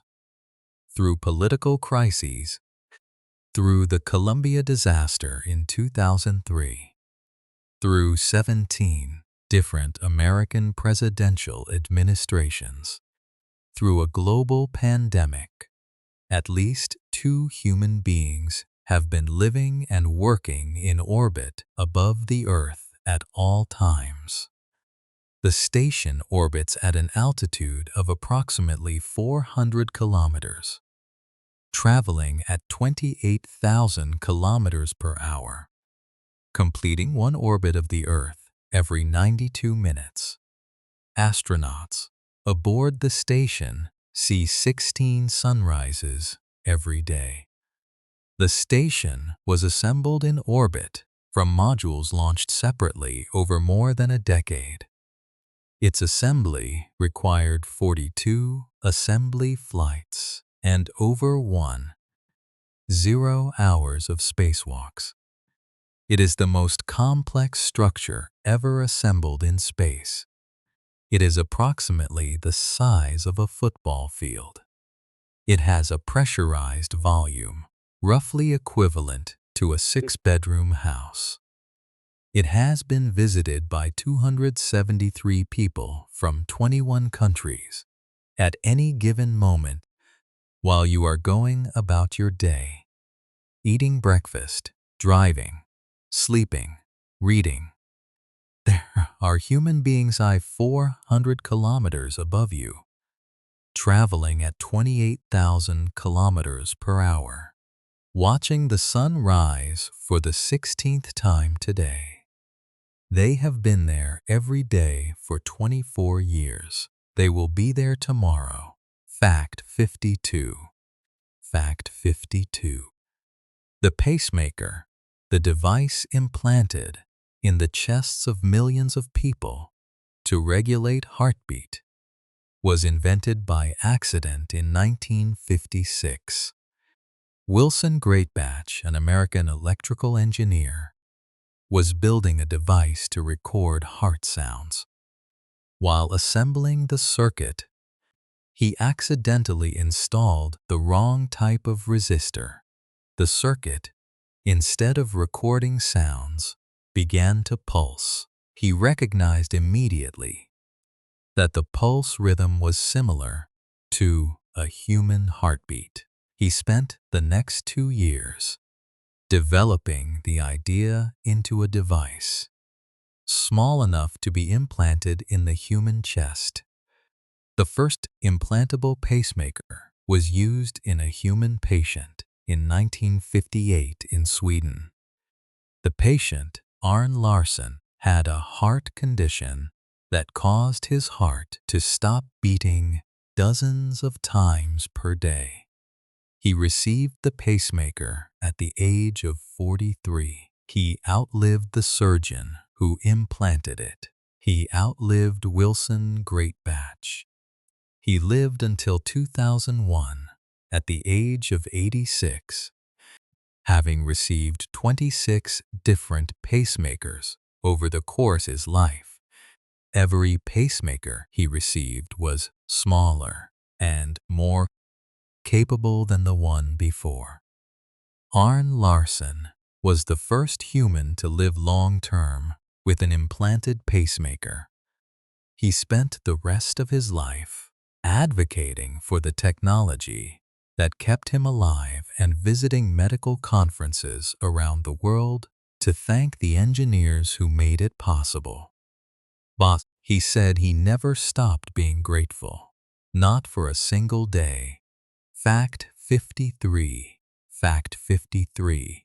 The barcode was invented in 1948 by two graduate students who were inspired by Morse code.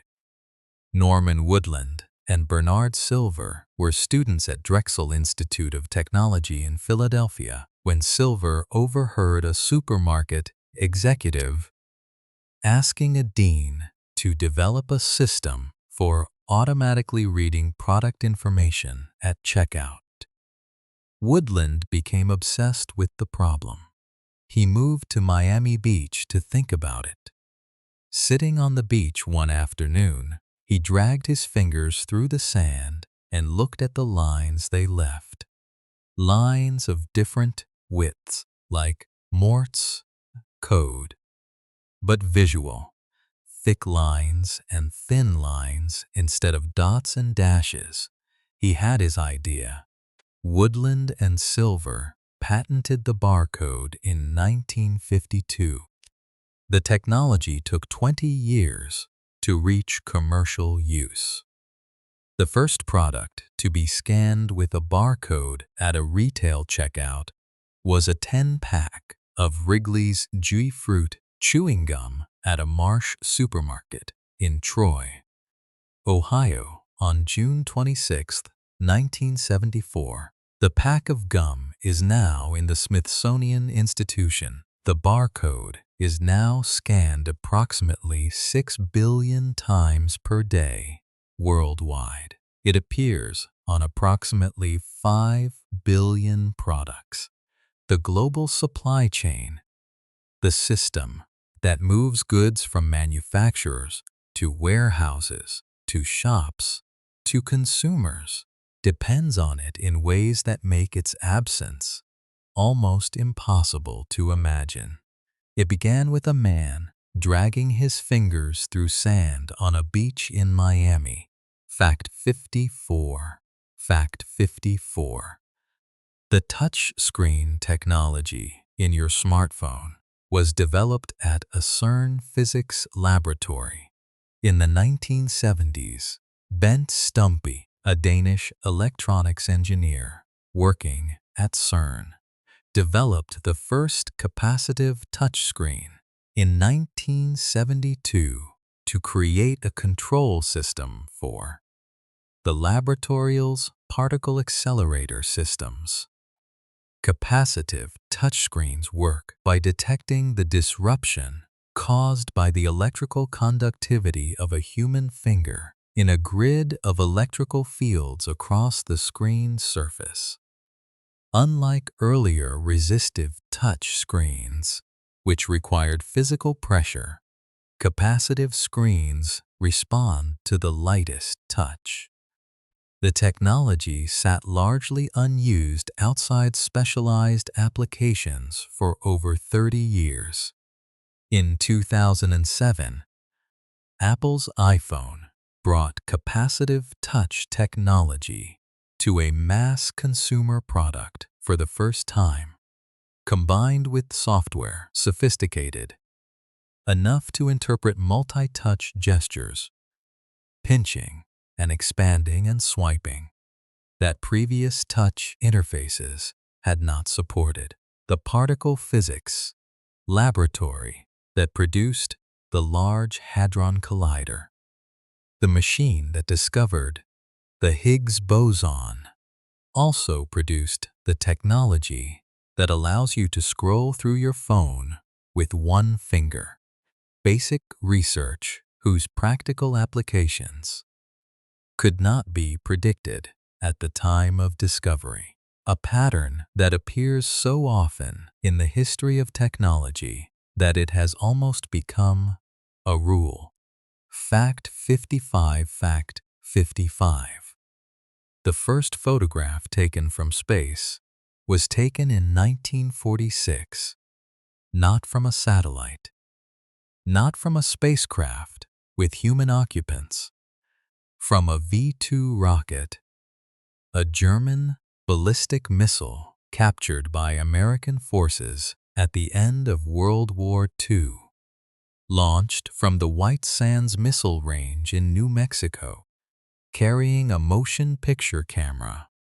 The rocket reached an altitude of 105 kilometers. The camera recorded footage at the rate of 1 frame per second as it ascended. When the rocket fell back to Earth, it had no parachute, no recovery system. It hit the ground at high speed and was destroyed. The film inside a steel cassette survived the impact. The images were crude and blurry, black and white, low resolution, showing cloud formations and the curvature of the Earth at the edge of what engineers at the time called the boundary of space. The scientists and engineers who examined the images reportedly fell silent when they first saw them. Nobody had ever seen the Earth from outside it before. The photograph taken by that camera in 1946 was the first in an unbroken sequence that would eventually include the pale blue dot. The photograph of Earth taken by Voyager 1 in 1990 from a distance of 6 billion kilometers, which showed the Earth as a point of light smaller than a single pixel in the immensity of space. Carl Sagan, who had advocated for the photograph to be taken, wrote about it in terms that have not been improved upon since. Every human being who has ever lived, he wrote, lived out their lives on that mote of dust suspended in a sunbeam. Fact 56. Fact 56. The laser was invented in 1960, and its inventor initially called it a solution, looking for a problem. Theodore Myman built the first working laser on May 16, 1960, at Hughes Research Laboratories in Malibu, California. It used a synthetic ruby crystal and a photographic flash tube. The beam it produced lasted only a fraction of a millisecond, but was orders of magnitude more intense than any light source previously created. Myman's colleagues and the wider physics community recognized that they had something remarkable. They were less certain what it was for. The laser is now used in surgeries that restore vision, in the manufacturing of computer chips, in the fiber optic cables that carry internet traffic, in barcode scanners, in CD and DVD players, in cutting tools that can slice through steel, in measurement systems accurate to the nanometer, in the instruments used to detect gravitational waves, ripples in space-time predicted by Einstein, and first observed in 2015. The solution found its problems. More problems in more fields than Maimon could have anticipated standing in his Malibu laboratory in 1960, watching a ruby crystal emit light in a way light had never been emitted before. Fact 57. Fact 57. The algorithm that determines what you see on social media was not designed to make you happy. The optimization target of most social media algorithms is engagement. The total time you spend on the platform, measured in seconds. The algorithm is designed to show you content that keeps you looking, scrolling, clicking, content that provokes strong emotional responses, outrage, anxiety, awe, desire, tends to generate more engagement than content that produces mild or neutral reactions. The algorithm does not know this because anyone told it. It learned it by observing which content produced more engagement and optimizing toward that outcome. The engineers who built these systems documented the effects. Internal research at Facebook, revealed in 2021 through leaked documents, showed that the company's own researchers had concluded that its algorithm was amplifying divisive and extremist content because divisive content generated strong emotional responses and therefore higher engagement. The algorithm was doing exactly what it was designed to do. It was designed to maximize engagement.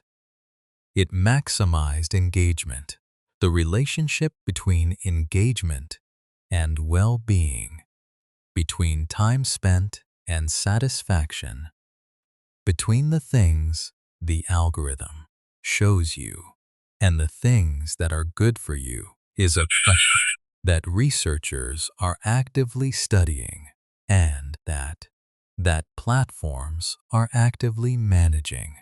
The answer at the current state of knowledge is complicated. Fact 58. Fact 58. The first video game was created in 1958 by a physicist who was worried that visitors to his laboratory were bored. William Higginbotham was a physicist at Brookhaven National Laboratory in Upton, New York. The laboratory held an annual open day for visitors.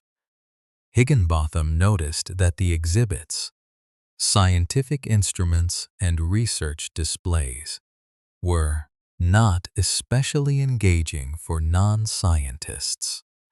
He spent 2 weeks building a simple interactive tennis game using an oscilloscope, a scientific instrument that displays electrical signals as waveforms, with 2 aluminum controllers connected to it. The game displayed a simple side view of a tennis court. Each player controlled the angle of their racket. The ball bounced according to a simple physics simulation. The game took Higginbotham 2 weeks to build. He called it Tennis for Two. Visitors waited in lines to play it. It was the most popular exhibit at the open day by a significant margin. Higginbotham dismantled it after 2 years. He did not patent it. He did not consider it a significant achievement. In interviews late in his life, he expressed mild amusement at the idea that the gaming industry at that point generating hundreds of billions of dollars annually, traced its origins to a physicist trying to make a science museum less boring. He was prouder of his work on nuclear arms control. Fact 59. Fact 59. The lithium in the lithium-ion battery powering your phone was formed in the first 3 minutes after the Big Bang. Lithium is one of only 3 elements, along with hydrogen and helium, light enough to have been created in the initial nucleosynthesis that followed the universe's beginning approximately 13.8 billion years ago. Every heavier element, carbon, oxygen, iron, silicon, was created later inside stars through the process of stellar nucleosynthesis and scattered through the universe when those stars exploded. But the lithium in your phone battery was not made in a star. It was made in the first 3 minutes of the universe's existence, when the temperature had dropped just enough for protons and neutrons to begin combining into atomic nuclei. That lithium drifted through space for billions of years. It was incorporated into a molecular cloud that collapsed to form our solar system. It settled into the crust of the Earth. It was mined, purified, processed, and incorporated into the battery chemistry developed by John Goodenough and his colleagues in the 1980s. The battery in your phone is 13.8 billion years old. The phone is approximately 3 years old, give or take. Fact 60. Fact 60. And here is where the list pauses, not ends, pauses, because fact 60 is not a fact about a specific technology or a specific invention or a specific date. It is an observation. Every fact in this list. The moth in the Harvard computer, the 2 letters LO, sent across 350 miles. The 15 characters of Merry Christmas. The lithium formed in the first 3 minutes of the universe. Every single one of them began with a person in a room, with a problem they had decided to solve. Not a particularly special person. In most cases, not someone who knew in advance that what they were doing would matter. Not someone who had been appointed to change the world or given permission to do so. Just a person in a room with a problem. Grace Hopper with a moth in a relay. Ray Tomlinson with 2 machines sitting 3 feet apart. Neil Papworth on a quiet evening in December with a keyboard and 15 characters and a party across the city. Each one of them made a small decision, noticed something, followed a thread that seemed worth following, and the thread went somewhere none of them had planned. The device you are listening to this on is the accumulated result of thousands of those decisions, thousands of those rooms, thousands of those threads, followed by thousands of people across a span of decades, each one contributing something small to a structure none of them could see whole. You are holding the result of an enormous collaboration conducted across time. A project involving more people than any organization has ever managed, guided by no single vision, with no agreed-upon endpoint. And it is not finished. The next room is already occupied. The next person is already working. The next thread is already being followed. The work continues. Take a slow breath. We are halfway through. Fact 61 is next. Fact 61. The first computer virus did not steal anything. It did not damage anything. It simply printed a sentence. In 1971, a programmer named Bob Thomas, working on the ARPANET, wrote an experimental program called Creeper. It moved from computer to computer across the network, and on each machine it displayed a single line of text. I'm the Creeper. Catch me if you can. It caused no harm. It was closer to a proof of concept than an attack.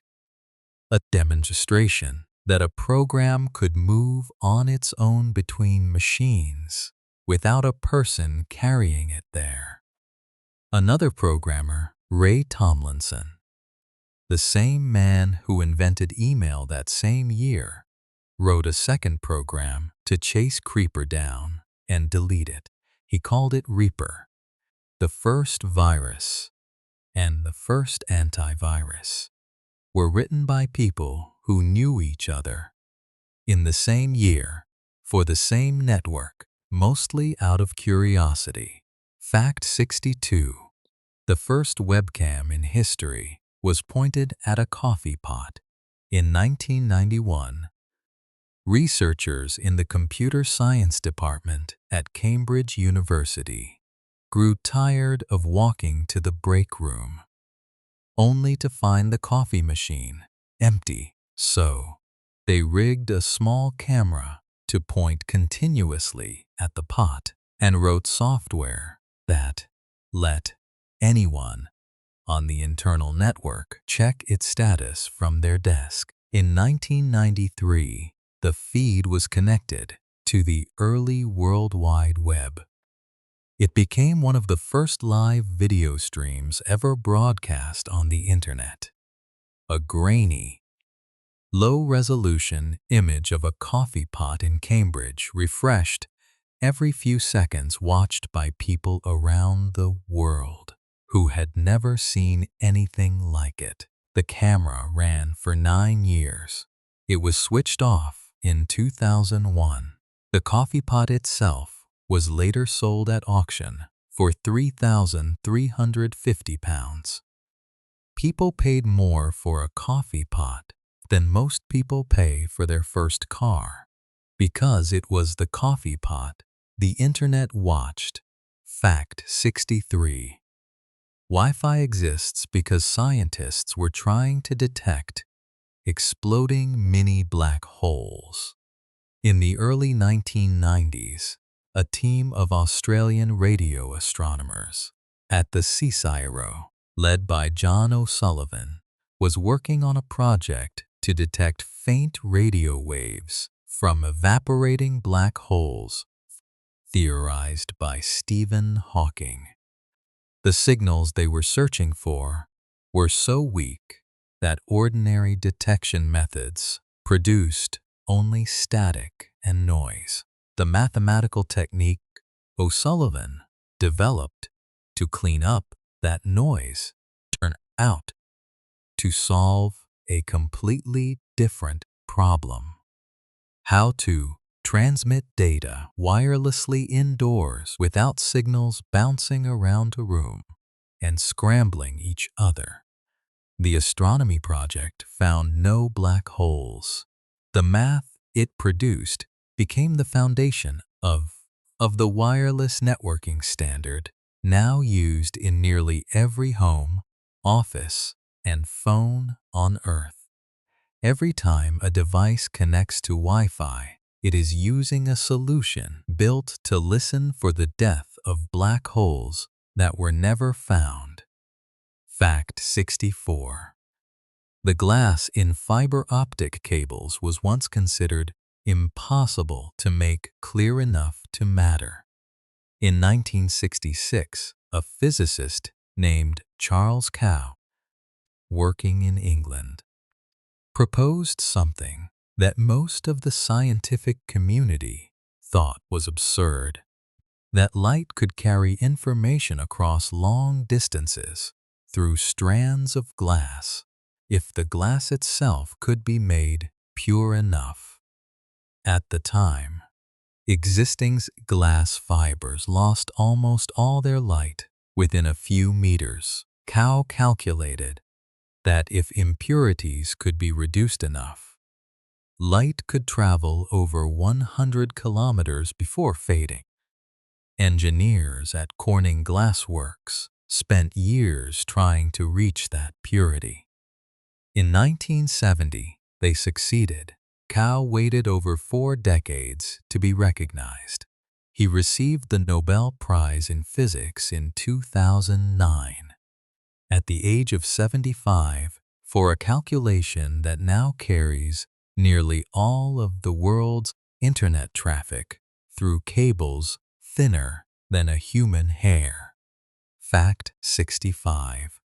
The first cash machine in the world was installed above a branch of Barclays Bank in Enfield, North London, on June 27, 1967. It did not use a plastic card.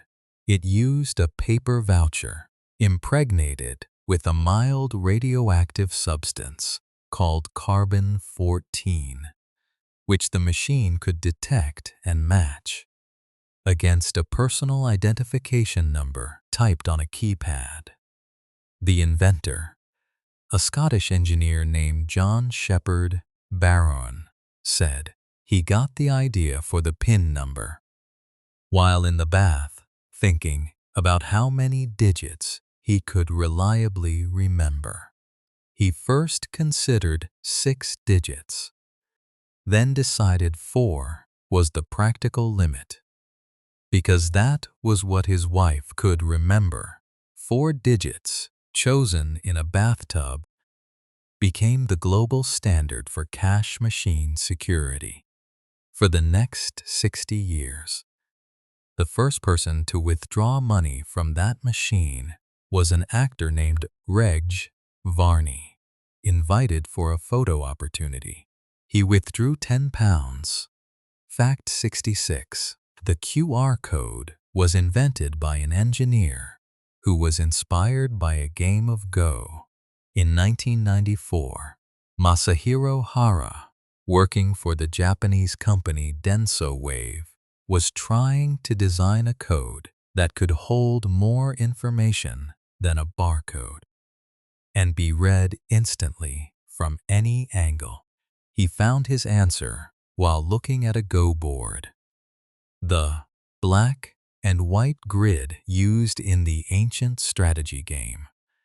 The contrast pattern gave him the idea for the 3 distinctive square markers placed in the corners of every QR code, which allow a scanner to instantly recognize the code's position and orientation upside down or sideways. Denso Wave chose not to enforce its patent. The company made the technology freely available to anyone, believing that widespread adoption mattered more than licensing revenue. By 2023, QR codes were scanned over 1 billion times in restaurant menus alone. In a single year, in the United States, a pattern from a board game older than writing itself became the bridge between a printed surface and the entire Internet. Fact 67. Ethernet. The technology that lets computers in an office or home talk to each other over cables was sketched on a piece of paper by a man thinking about a completely different invention.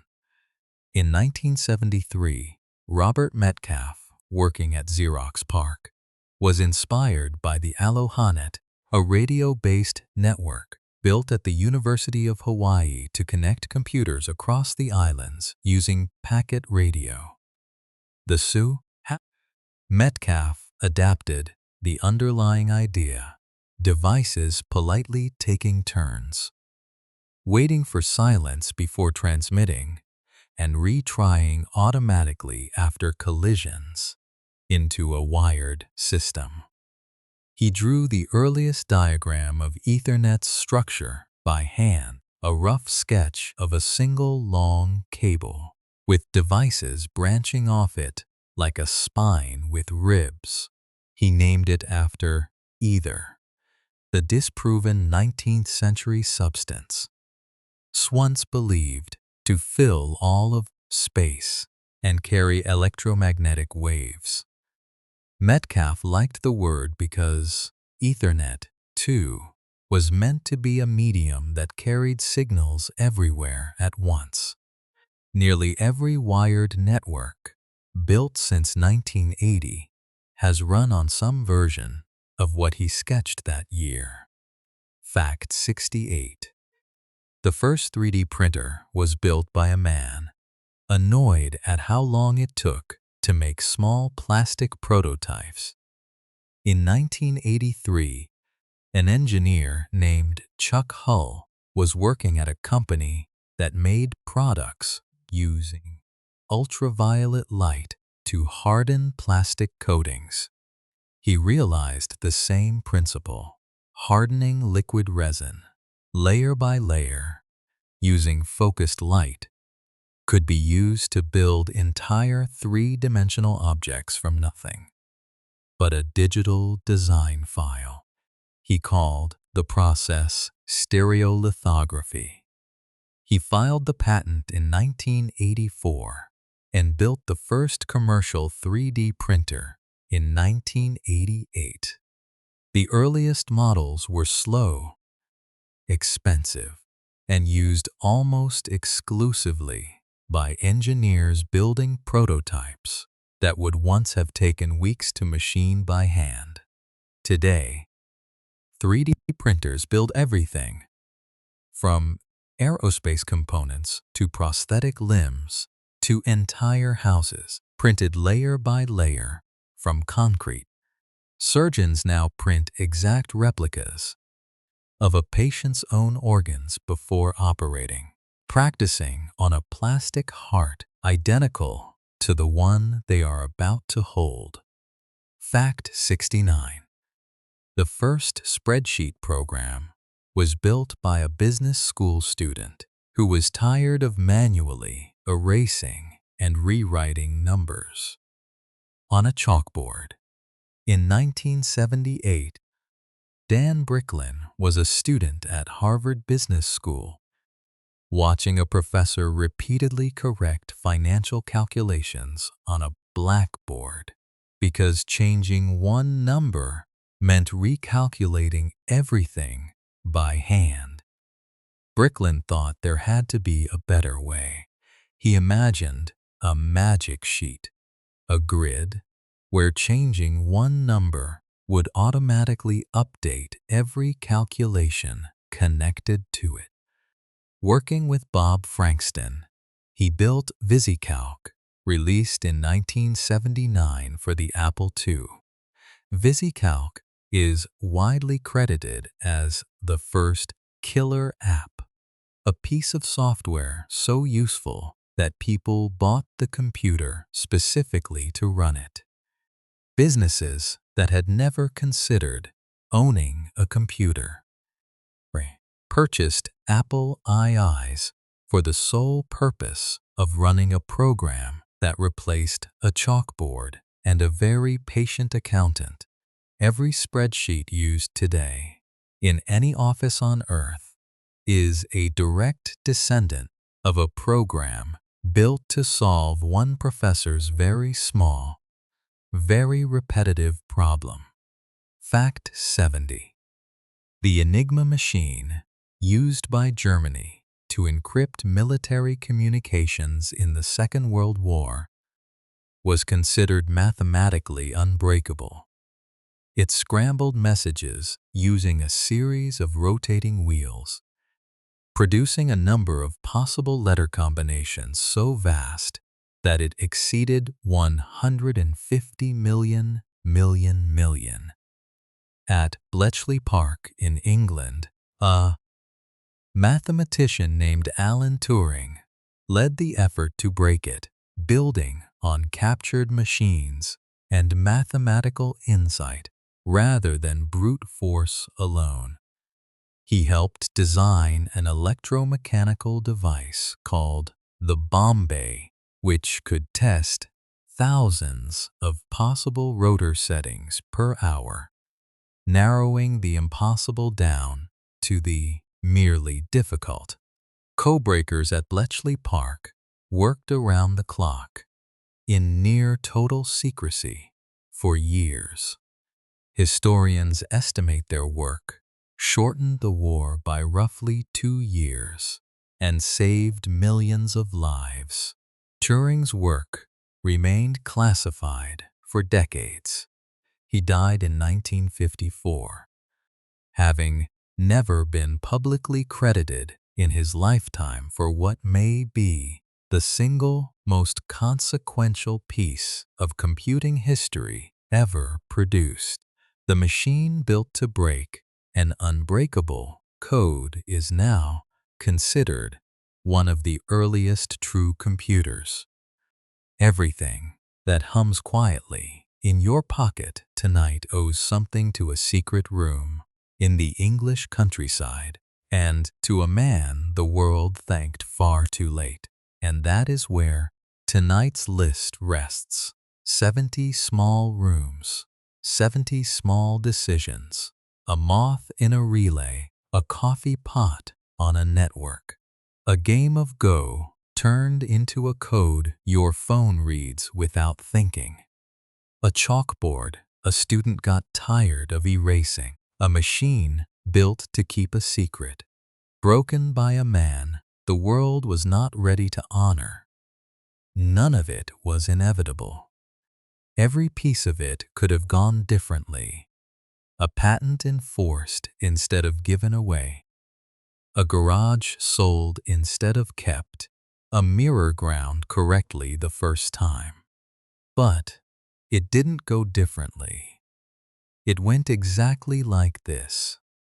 Through thousands of ordinary hands, none of them chosen for greatness, all of them simply present when a problem needed solving. The device resting near you right now, dimming as your eyes get heavier, is the sum of all of it. Every one of these 70 threads woven together without anyone planning the pattern. You do not need to remember any of it.